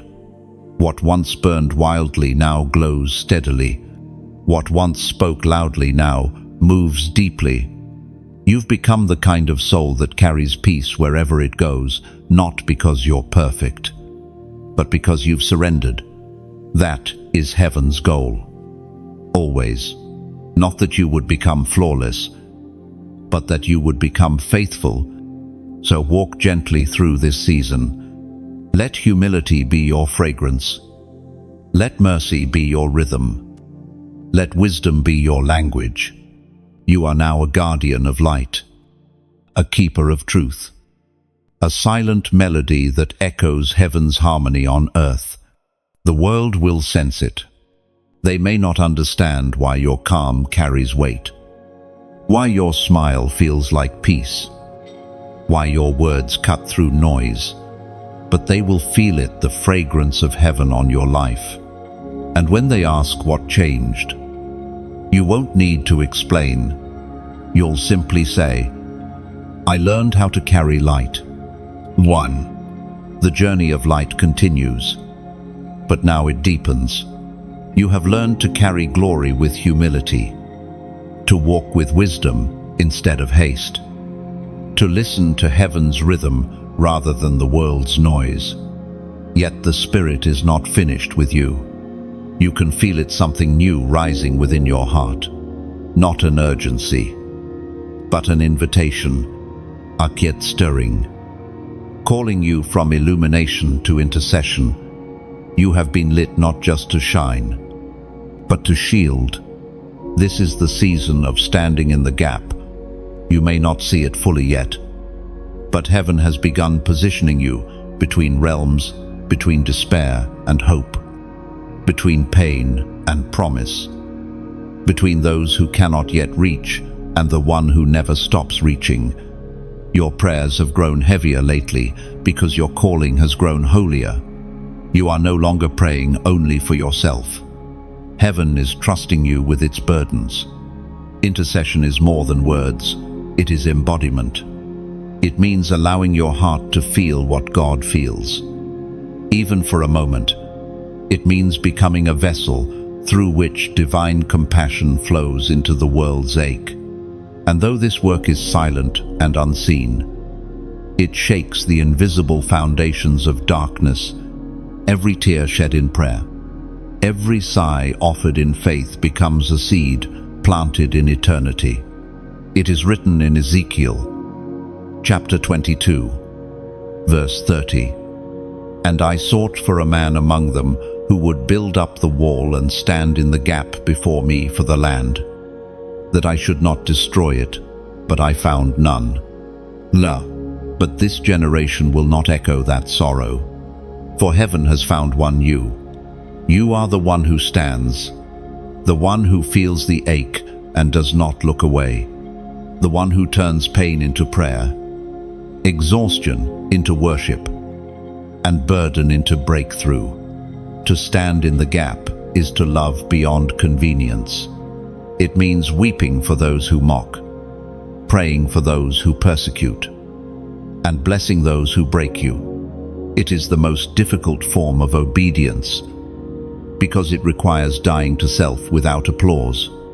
Yet, it is also the most powerful because love that costs nothing carries no weight. But love that bleeds changes worlds. You have been trained for this without realizing it. The battles you faced, the tears you've shed, the seasons of loneliness, they all stretched your heart to make room for divine empathy. You can now feel the pain of others without being consumed by it. You've learned to stand when others run, to listen when others judge, to hope when others have given up. Heaven calls that maturity. Intercessors are heaven's translators. They hear the groans of creation and turn them into language heaven can move through. You are becoming fluent in that sacred language. It's why you sometimes wake with heaviness that isn't your own. It's why random faces come to mind when you pray. You are not burdened. You are being trusted. God never gives weight to those unwilling to carry it. This calling will stretch you. It will require discipline, the kind that chooses prayer over panic, stillness over distraction. You will have to guard your peace fiercely, because the intercessor's power flows from purity of focus. If the enemy can't corrupt your heart, he'll try to clutter your mind. You'll have to stay clear, Kate, and consecrated. But as you do, your prayers will begin to carry thunder. You will start to notice answers appearing faster, coincidences aligning perfectly, people telling you, "I don't know why, but I felt peace today." That's the fruit of unseen prayer. Heaven doesn't forget a single syllable uttered in sincerity. Intercession plants seeds that others will harvest. You may never know how many lives were changed because you whispered one name before God, but heaven keeps count. And intercession isn't only about others, it changes you. Each time you pray for someone else, heaven enlarges your heart. Compassion expands your capacity. You start seeing humanity not as enemies, but as family broken. Yes, but beloved, you realize that to intercede is to stand in the same posture Christ did when he stretched his arms on the cross between God's holiness and humanity's need, holding both in love. This is the highest privilege of the chosen to partner with heaven in redemption. You don't need a pulpit, a platform, or a title to change the world. You only need a posture, knees that bend, hands that lift, and a heart that refuses to harden. The greatest revolutions always begin in unseen rooms where someone chooses to pray instead of despair. The world may never know your name, but the spiritual realm does. Angels recognize the frequency of your prayers. Demons tremble when you rise in the night to intercede. You have become a watchtower in human form, a living altar, burning with compassion that never goes out. But remember this truth: even the strongest intercessors need rest. You are a vessel, not the source. Pour. Yes, but refill often. Prayer is not performance, it's partnership. The power is not in your words, it's in your surrender. When you run dry, return to the presence. Let the same God who entrusted you with his burdens now refresh you with his joy. And now, as you feel the weight of this holy calling settling gently upon your heart, heaven invites you to respond, not with fear, but with faith. If this message speaks to your spirit, if you feel that sacred stirring within you to stand in the gap for others, to intercede with renewed purpose, then make it visible. Comment 7777. And 7 represent divine complétion. And 4 sevens declare full partnership, heaven and earth in unity. When you write it, you are saying, I agree to stand. I will intercede. I will not look away. It's not just a comment, it's a covenant. You have been called to more than survival. You've been called to stewardship. You are not merely living in light, you are distributing it. Every prayer you speak becomes a bridge. Every act of compassion, a wall rebuilt. And as long as you stand in the gap, light will continue to find its way into the darkest places of the earth. Intercession has become the steady rhythm of your spirit, now soft, unseen, but powerful. You have learned to carry heaven's heart without letting it crush you. You've discovered that true strength is not in shouting louder, but in kneeling deeper. But as you continue walking in this sacred calling, something else begins to stir. Heaven is not only calling you to pray, it's calling you to build. Prayer births vision, and vision must be nurtured. The light that fills you is not meant to remain contained. It is meant to be constructed into something lasting, something that outlives you. You are entering the season of legacy, where what you carry must become something others can stand upon. You are being asked not just to feel God's presence, but to frame it into something tangible. It is written in Nehemiah, chapter 2, verse 18, "Let us rise up and build." So they strengthened their hands for the good work. End quote. That verse echoes across generations. It's a divine summons to creators, dreamers, restorers. It's the same call being whispered to you now. Heaven is saying, take the vision you've seen in prayer and give it shape. Build what others will need. Create spaces where faith can breathe again. And building in the kingdom is not always about stone and wood. It's about souls and words, hearts and hope. Some build with messages, others with music, kindness, or art. Some build communities. Some build peace. What you construct may not have walls, but it will have weight. The walls you raise will be invisible but indestructible structures of spirit that outlast storms. But every builder knows this truth. No structure stands without support. The hands that build must be joined by the hands that sustain. Every movement that changes the world began with someone's sacrifice. Someone who gave, not because they had abundance, but because they had faith. You are invited into that sacred partnership now. When you like, when you share, when you comment, you're laying bricks on this invisible wall of light. It may feel small, but heaven sees it as stonework. Each act of engagement strengthens the foundation. Your presence here is not passive, it's participatory. Every click, every word of encouragement, every prayer whispered over this message is another beam added to the structure. When you subscribe, you are saying, keep building. I believe in this work. It's more than following, it's fellowship. You're joining a tribe of builders who refuse to let light fade in this digital wilderness.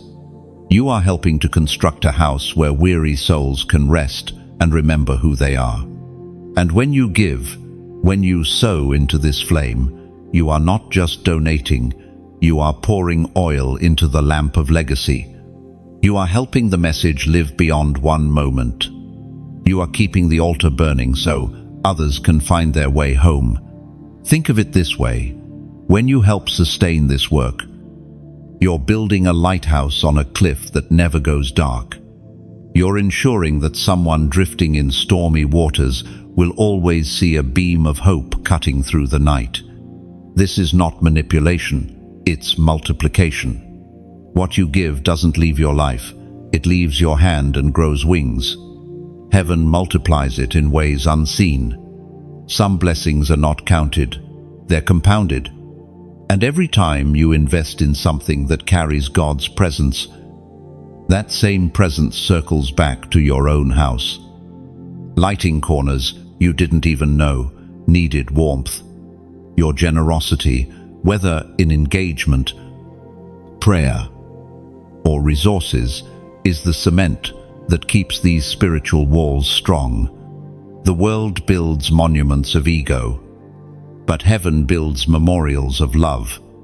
Every like is a spark, every share, a brick, every donation, a drop of oil that keeps the fire alive for generations yet to come.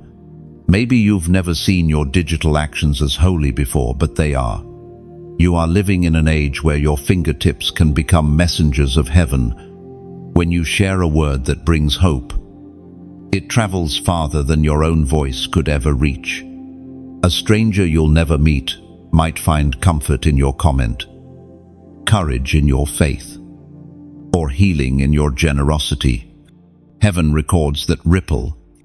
And yet, remember this, giving is not about guilt, it's about gratitude. We give because we've been given much. We sustain because we've been sustained. You're not funding a brand, you're fueling a mission. You're ensuring that this light, this flow of divine truth and restoration never flickers out. You're keeping the table set for those who haven't yet realized they're invited. The kingdom has always advanced through builders and sustainers. Some carry the hammer, others carry the oil. But both are sacred. One without the other leaves the wall unfinished. So whatever role you feel called to play, whether through prayer, engagement, or offering, know that heaven sees it, counts it, and multiplies it. The Spirit delights in partnership. That's why every divine work carries the fingerprints of many. This is not my message, it's our movement. Every person who prays, comments, gives, or shares becomes a co-laborer in building this altar of light. Together, we are creating a refuge for souls who are tired of noise and hunger for truth. So, if this message has met you where you are, if it has stirred something deep and holy inside, consider helping the flame stay alive, like the lamp in the temple that was never allowed to go out. This light depends on those who tend it faithfully.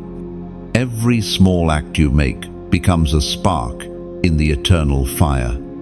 You are not merely watching, you are weaving, not consuming, but constructing each moment of faithfulness, each act of giving.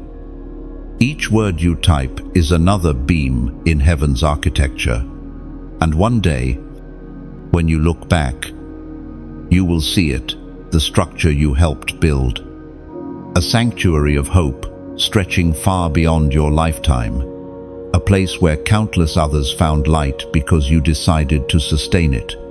The walls have risen, and the lamps continue to burn. The work you have built with faith and fire now stands not as a monument, but as a living structure, a testimony of what heaven can do through surrendered hands.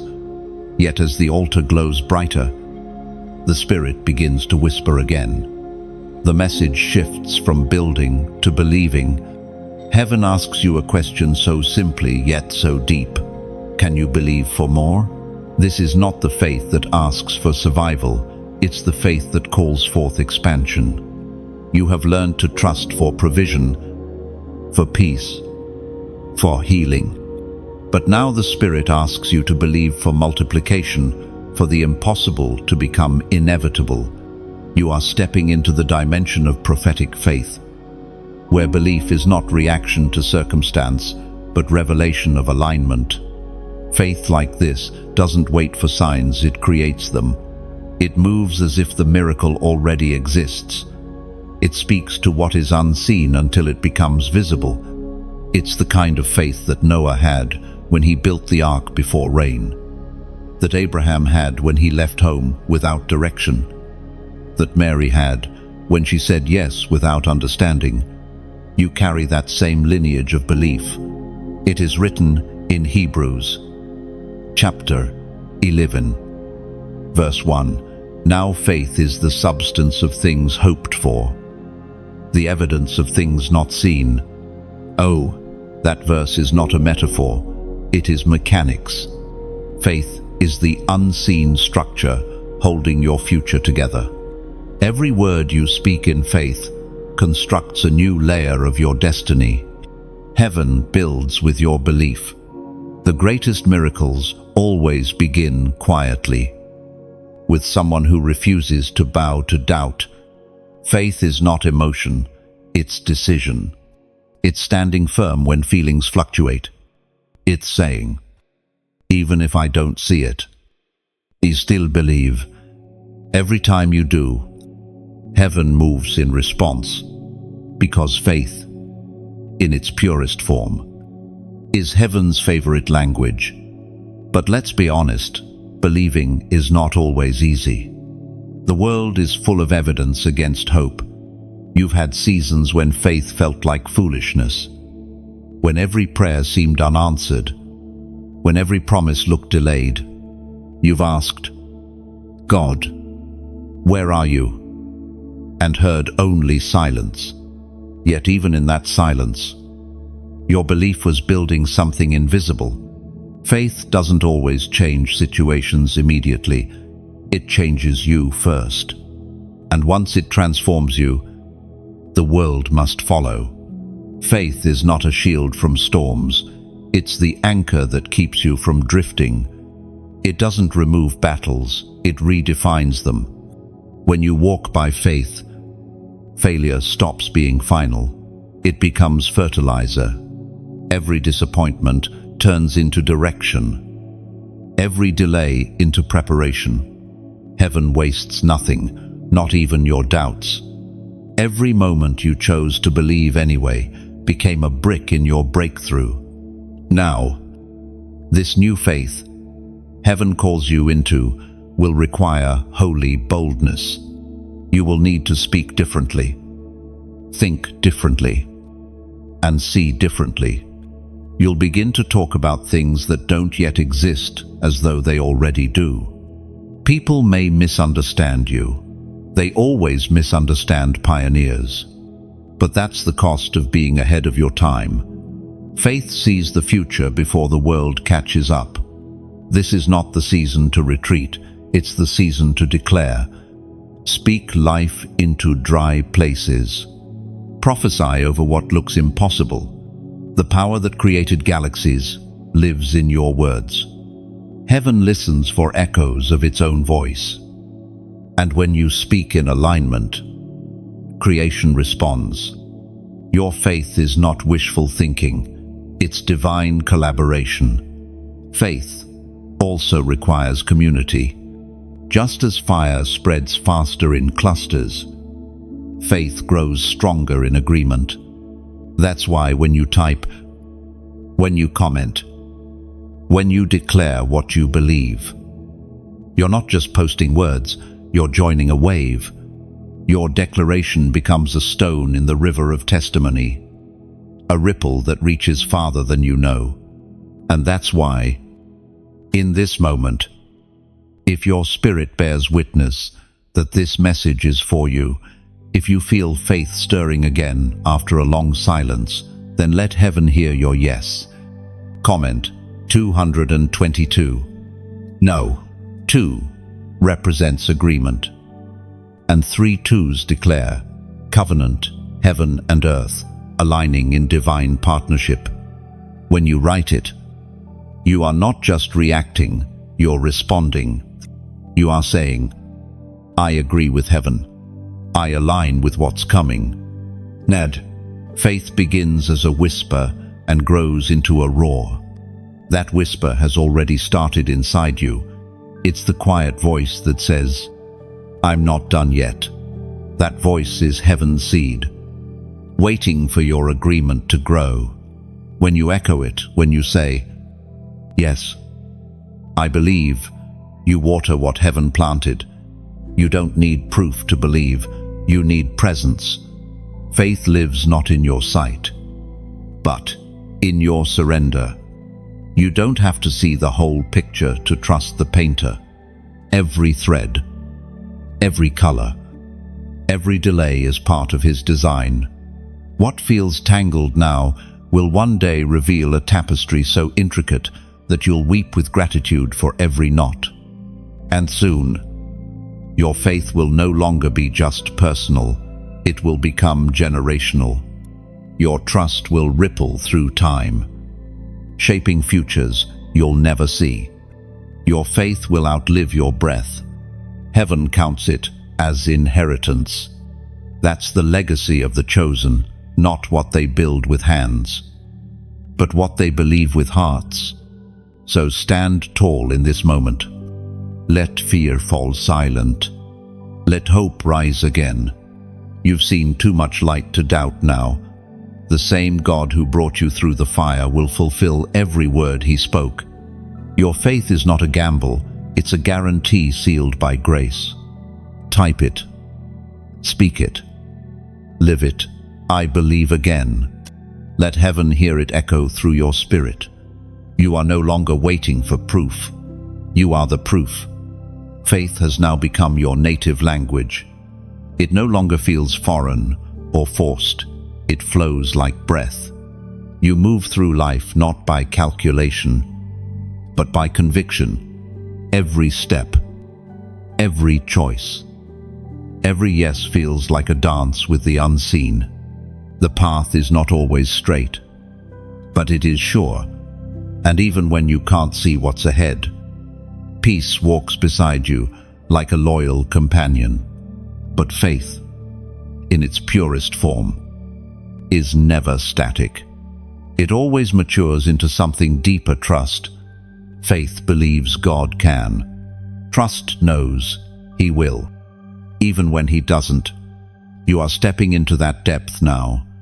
This is the stage where faith stops asking for signs and starts resting in sovereignty. You are no longer praying from panic. You are praying from peace. The Spirit begins to teach you this sacred rhythm of trust. It is quieter, gentler, but infinitely stronger. Trust does not demand timelines. It waits without losing wonder. It doesn't negotiate outcomes. It worships regardless. It's the kind of surrender that doesn't come from ignorance, but from intimacy. You've seen enough of God's consistency to know that His silence is not His absence. It is written in Proverbs, chapter 3, verse 5. Trust in the Lord with all your heart, and lean not on your own understanding. You've recited that verse before, but now you live it. You have learned that leaning on understanding means standing on shaky ground, but leaning on God means walking on water. The greatest miracles are not in what changes around you, but in what transforms within you when you trust. This is the paradox of trust. It often grows best in uncertainty. When the map disappears, you discover the compass inside. When plans crumble, peace becomes your architecture. You begin to find beauty in not knowing. You realize that the same God who painted galaxies can handle your story. And suddenly, uncertainty becomes sacred. It's where you meet Him most deeply. Trust transforms how you see everything. You start releasing the illusion of control, one layer at a time. You stop striving to manage what was never yours to control. You learn to breathe again. The anxiety that once ruled your nights loses authority.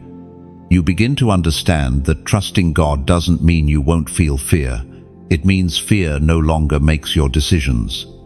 You also start recognizing divine delays differently. What you once called waiting now feels like weaving. You see how God threads timing with precision, intertwining people, places, and purposes in ways you couldn't orchestrate if you tried. You understand now that if something hasn't arrived yet, it's not late, it's still being shaped. There's an unexplainable joy that comes with trust. It's not loud, it's steady. It's the smile that appears when everything looks uncertain. Yet you still know, somehow, all is well. You stop praying out of desperation and start thanking out of anticipation. Gratitude becomes your weapon against worry. In this sacred calm, God begins to show you His rhythm. You realize He never rushes because eternity doesn't panic. Every promise has its appointed hour. The more you rest in that truth, the more life begins to unfold naturally. Things you once chased begin to flow toward you. Opportunities that once hid now reveal themselves. You stop forcing doors and start recognizing which ones were never meant for you. This level of trust also transforms how you carry others. You no longer try to fix everyone's storms. You simply invite them under your peace. You learn to listen without needing to lecture. Sometimes the most powerful thing you can offer is presence, the quiet assurance that hope still exists. You have become a lighthouse, not by shouting directions, but by shining consistency. And yet, trust will test you. There will be moments when God asks you to let go of something you thought you couldn't live without. People, plans, even promises may be released into His hands. You'll want to hold on, but heaven will whisper, "Let me." And when you do, you'll find that what you release from your hand never leaves your life. It just returns transformed. You will begin to see losses as lessons, endings as entries, detours as divine redirection. Nothing is wasted in the hands of the one you trust. Even pain has purpose. Even silence has sound. The longer you walk this path, the more you realize trust doesn't need to see. It just needs to stay. Your posture changes. Worry turns into worship. Control turns into communion. The future no longer feels like a threat. It feels like an unfolding promise. You start greeting uncertainty with the same confidence you once reserved for clarity. You begin to pray shorter prayers, but live longer. Obedience. Trust also births simplicity. You no longer crave complicated explanations.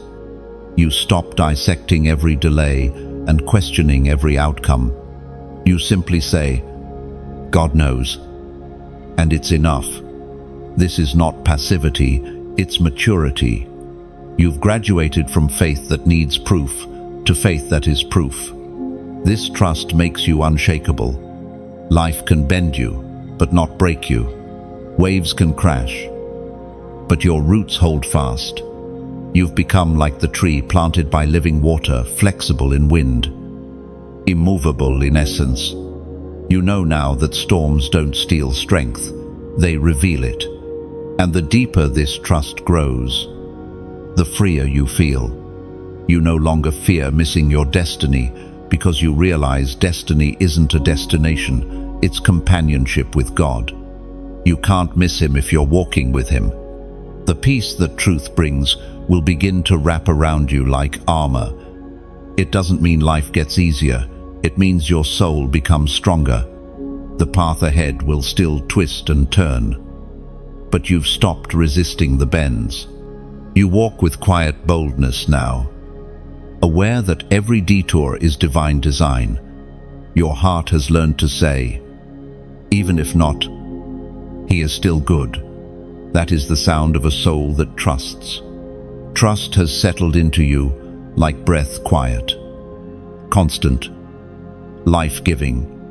It no longer feels like something you must remember to do. It has become who you are. Every heartbeat now echoes with the rhythm of surrender. You have moved from striving into stillness, from reaction into rest. Heaven's peace has become your natural habitat. But with every deeper layer of peace, there comes a new revelation.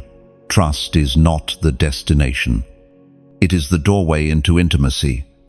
The purpose of every battle, every lesson, every refining moment was never merely to make you stronger, it was to bring you closer. You were not being trained for performance, but prepared for communion. Heaven didn't just want your obedience, it wanted your oneness. You have walked through the furnace so that all false layers could burn away, leaving only truth, the truth of union between Creator and creation. Now you are beginning to experience what few dare to enter, the abiding place. It's the space where prayer stops feeling like effort and becomes effortless conversation, where you stop reaching for God because you realize you were never separate from Him. His presence is not something you visit, it's something you live in. You are not calling down heaven, it already dwells within you. It is written in John, chapter 15, verse 4, "Abide in me, and I in you. As the branch cannot bear fruit by itself, unless it abides in the vine, neither can you, unless you abide in me." You have read those words before, but now you understand them from the inside out. You no longer see yourself as a servant working for a distant master. You see yourself as a branch connected to divine life itself. The flow of grace through you is no longer occasional, it is continual. In this abiding place, time feels different. Moments stretch wider. Silence grows fuller. Everything slows to heaven's pace. You no longer rush through prayers, you rest in presence. There is no script, no checklist, no formula. Sometimes you speak, sometimes you simply breathe, but in both, you feel the same nearness, the unshakable awareness that He is here. It's in this intimacy that you begin to understand the difference between activity and alignment. So much of life's noise comes from people trying to prove they're doing enough. But the branch never strives to produce fruit, it simply stays connected. Productivity in the kingdom is not measured by motion, but by abiding. The more deeply you stay rooted, the more naturally fruit appears.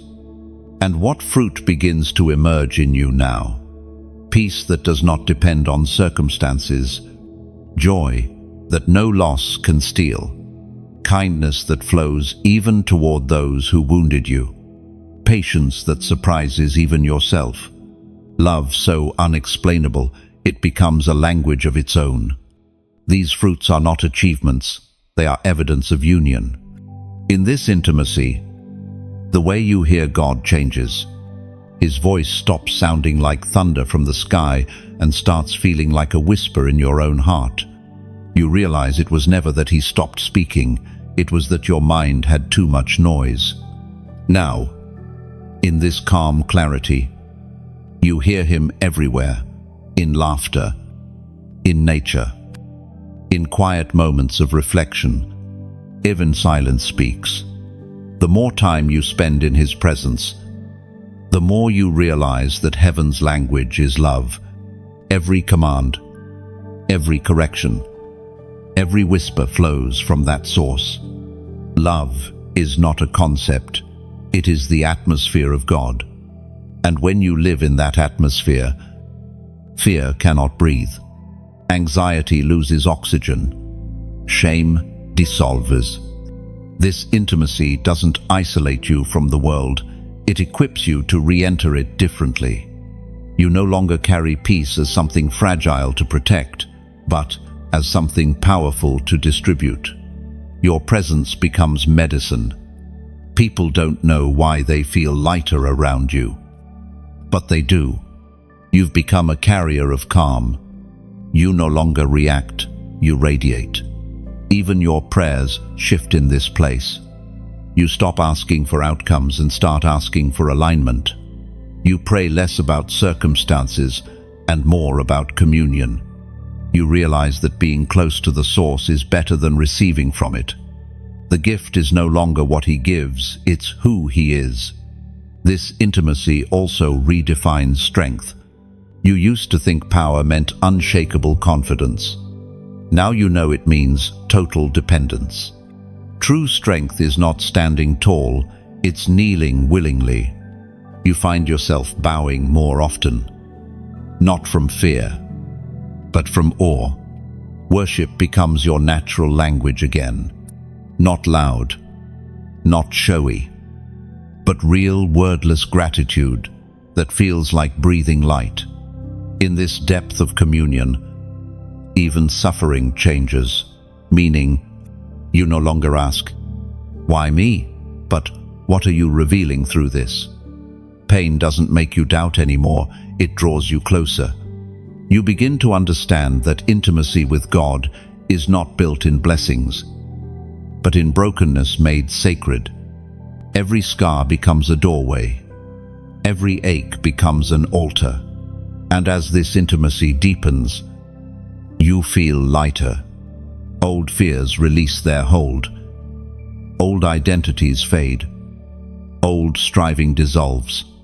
You stop trying to find yourself because you finally realize you were never lost. You were simply buried under noise. The closer you draw to God, the clearer you become. Eventually, you realize something profound. You are not just walking with God, you are walking as a reflection of Him. His love flows through your words, His wisdom through your silence, His compassion through your touch. You have become the evidence of His nearness. The veil between heaven and earth grows thin wherever you go, because you carry the presence that once seemed distant. The world around you still spins, but you move differently now. You no longer chase light, you are light. You no longer seek peace, you embody it. Your life has become a prayer without end, a sanctuary without walls, a testimony written not on paper, but on presence. This is what all the struggle was for, not just strength, not just revelation, but union. You have become one with the one who called you. And from this oneness flows everything you were ever meant to be. Intimacy has woven itself through your being until it is impossible to tell where you end and where God begins. Every breath feels sacred. Every heartbeat sounds like a hymn. The separation that once existed between your life and His presence has dissolved. You live now in continual awareness, and that awareness births a new kind of clarity. Heaven is no longer a faraway realm, it's a rhythm moving quietly beneath everything. But with this deeper intimacy comes a profound realization. You are not here for yourself anymore. The journey has shifted from personal transformation to divine participation. You have been refined not only to shine, but to serve. What God has poured into you must now pour out of you, freely and fearlessly. This is the stage of overflow. Overflow is not effort, it is essence. It's what happens when the cup finally stops worrying about being full and starts tipping toward others. You are no longer trying to prove or preserve your anointing, you are letting it flow naturally. Like a river that refuses to stay contained. Everything you touch begins to reflect what's inside you: peace, compassion, truth. It is written in Isaiah, chapter 58, verse 11, "And the Lord will guide you continually, and satisfy your soul in drought, and make your bones strong, and you shall be like a watered garden, and like a spring of water, whose waters do not fail." That verse lives in you now. You are the watered garden. You are the spring that never runs dry. The same grace that once rescued you now moves through you to rescue others. The key to overflow is not striving, it's staying open. Rivers never force their flow, they follow the pull of gravity. In the same way, your overflow follows the gravity of love. The more you love, the freer the flow. Love, not obligation, is what sustains your service. You no longer give because you must, you give because you can't not. It's who you've become. This is where your presence starts to change environments.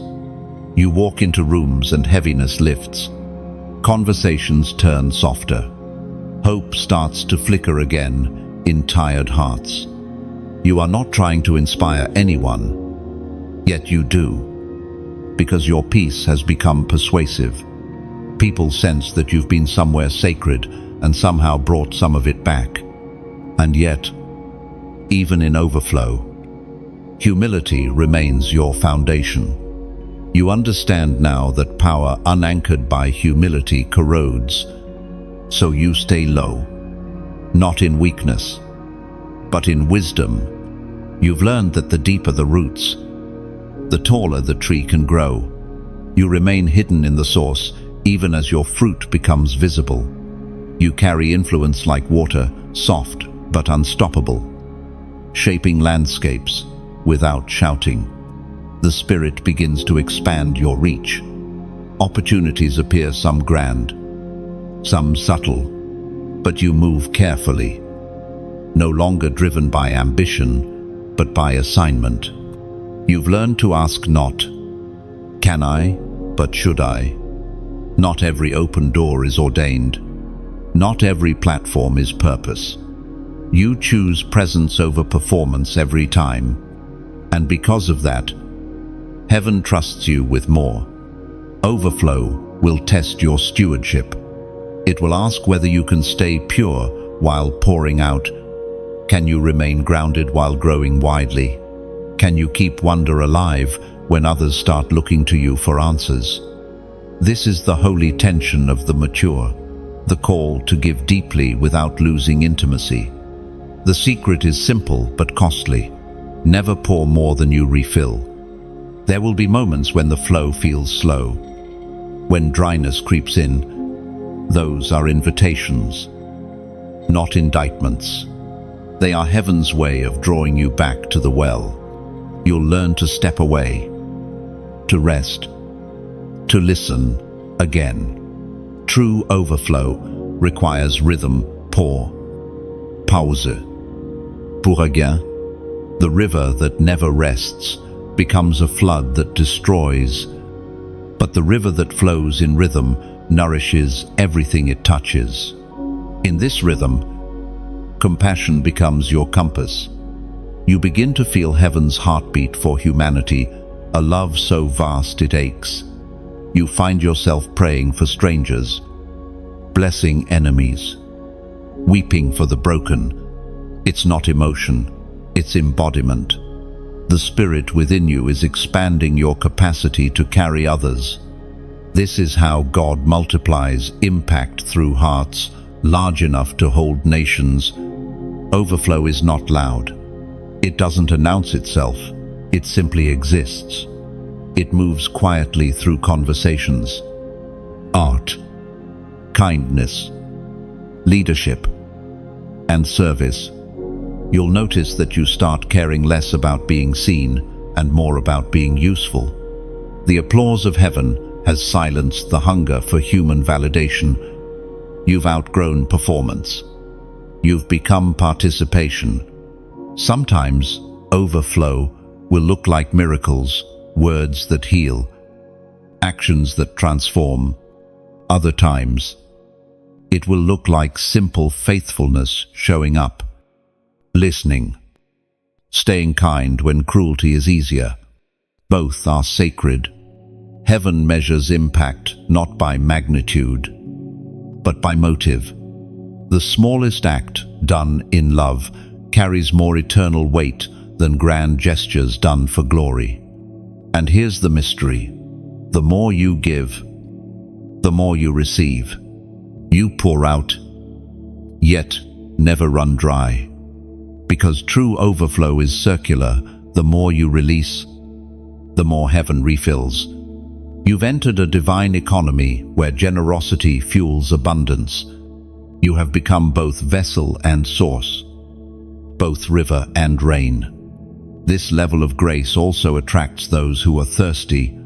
They will come, some searching for peace, others simply drawn to your glow. Receive them with gentleness. Don't rush to teach, just be. Sometimes presence is the only sermon the soul needs. Let them see that God is not unreachable. He is recognizable in the way you love. And when weariness comes, when you feel the weight of pouring, remember, even rivers rest in oceans. You were never meant to flow alone.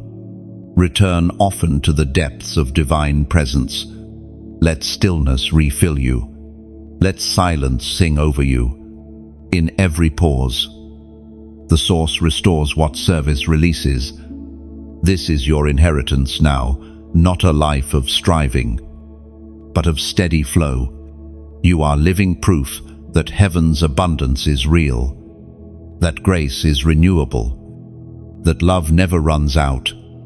You are what the world was waiting for, a soul that has become a river of peace. So, flow. Chosen one.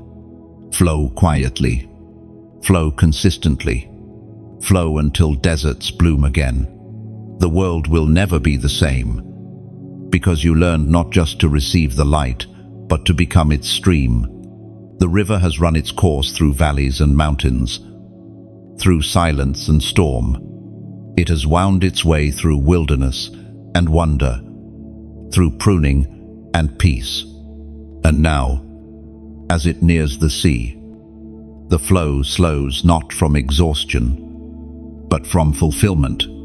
You are not at an ending. You are arriving at wholeness. The journey that began with fire now concludes with still water. You have become what you were always meant to be, the living reflection of the one who called you. There is no more separation between sacred and ordinary. You no longer divide your life into moments of holiness and moments of humanity. They are the same now. Washing dishes feels like worship. Laughter feels like prayer. Silence feels like song. You've discovered that the divine does not dwell only in temples or altars, but in breath itself. The spirit you once sought has become the atmosphere you live in. It is written in Philippians, chapter 1, verse 6, "He who began a good work in you will carry it on to completion until the day of Christ Jesus."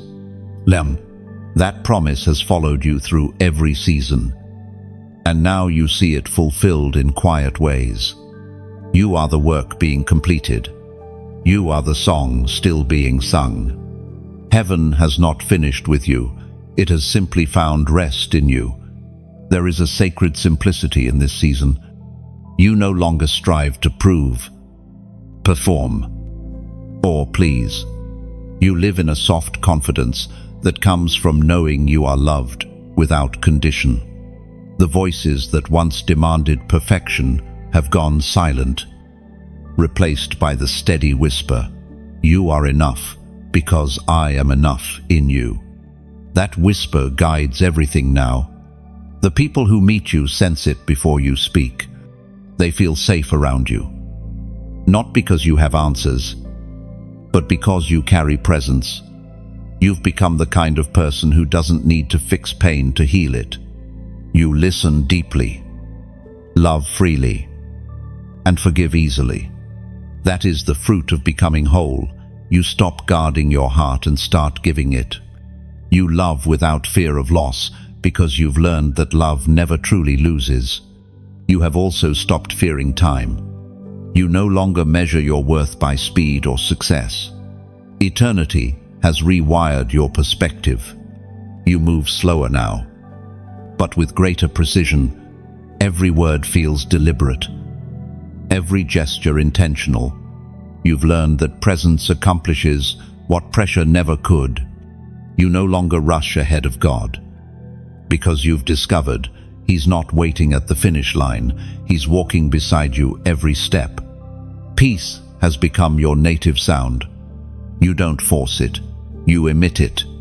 Your laughter carries healing, your silence carries strength. You've learned to dwell in the middle, balanced between heaven's wonder and earth's weight. You are grounded, yet expansive, rooted in love, yet open to mystery. And with this balance comes vision. You see the world not as broken beyond repair, but as beloved beyond measure. You no longer ask, "What's wrong with humanity?" but, "What beauty is heaven still forming here?" That shift changes everything. Judgment gives way to mercy. Cynicism dissolves into compassion. You begin to see people not as problems to solve, but as gardens waiting to bloom. You understand now that every soul carries a spark, even if hidden under ashes. Your mission is not to ignite the fire, it's to uncover it. You no longer rush to preach light. You invite others to remember theirs. That's what true ministry is. Remembrance. You help others see what heaven never forgot about them. You've become a mirror now, like those who once guided you. People will look into your life and see reflections of hope, faith, and peace. Some will call it wisdom, others will call it mystery, but you'll know the truth. It's just love, matured and multiplied. And though you've walked far, you are still only at the beginning of eternity's unfolding. Every sunrise still holds new revelation. Every breath still carries possibility. There is no final arrival for those who walk with God, only deeper layers of discovery. You live now in a cycle of continual becoming, like a wave returning endlessly to the sea. Never separate from its source. You've also made peace with mystery. You no longer need all the answers. The questions that once tormented you have softened into wonder. You don't ask why as often anymore. You ask, "What now?" You've learned that trust doesn't eliminate tension, it transforms it. You can hold uncertainty and joy in the same hands, grief and gratitude in the same heart. That is maturity, the ability to be both broken and blooming at once. Your gratitude has deepened too. It no longer depends on outcome, it flows from awareness. You are grateful for pain that shaped you, for detours that defined you, for endings that delivered you. You thank God for the closed doors as much as the open ones, because both led you home. Gratitude is no longer an act, it's your posture. And when you look back, you see the pattern clearly. The calling, the breaking, the refining, the rising, the resting. Every season had purpose. Every silence hid wisdom. Every loss birthed gain. The same hands that held you in fire have now placed a crown of calm upon your spirit. You have not merely survived, you have been transfigured. The world will continue to change, but you no longer fear it. You've become an unshakable presence in a trembling age. Wherever you go, peace follows like a fragrance. You are the proof that grace works, that love heals, that light wins. You carry heaven quietly now, not to impress, but to invite. Chosen one. If you have reached this moment, pause and feel what heaven is doing right now. The words have ended, but the work has just begun. The fire you carry, the peace you've become, the purpose that has awakened in you, none of it is meant to stay contained. You are the continuation of this message. You are the next chapter. Heaven is writing. Every heartbeat within you is an echo of the divine whisper that called you from the beginning. You are chosen. Every tear you shed in secret has watered this truth until it bloomed into revelation. You've walked through darkness, through refining fire, through silence and surrender. And now look at you. You are standing in light, steady and whole. You are proof that grace does not fail. But the story doesn't stop here. There are hearts waiting to hear what you've heard. Souls searching for the same hope that has found you. That's why this moment matters. When you like, when you share, When you comment, you're not just engaging, you're extending the reach of light. Each act is a ripple through the digital sea, carrying this message to shores you will never see. Take a breath and think of it. Somewhere, someone right now is one message away from remembering who they are.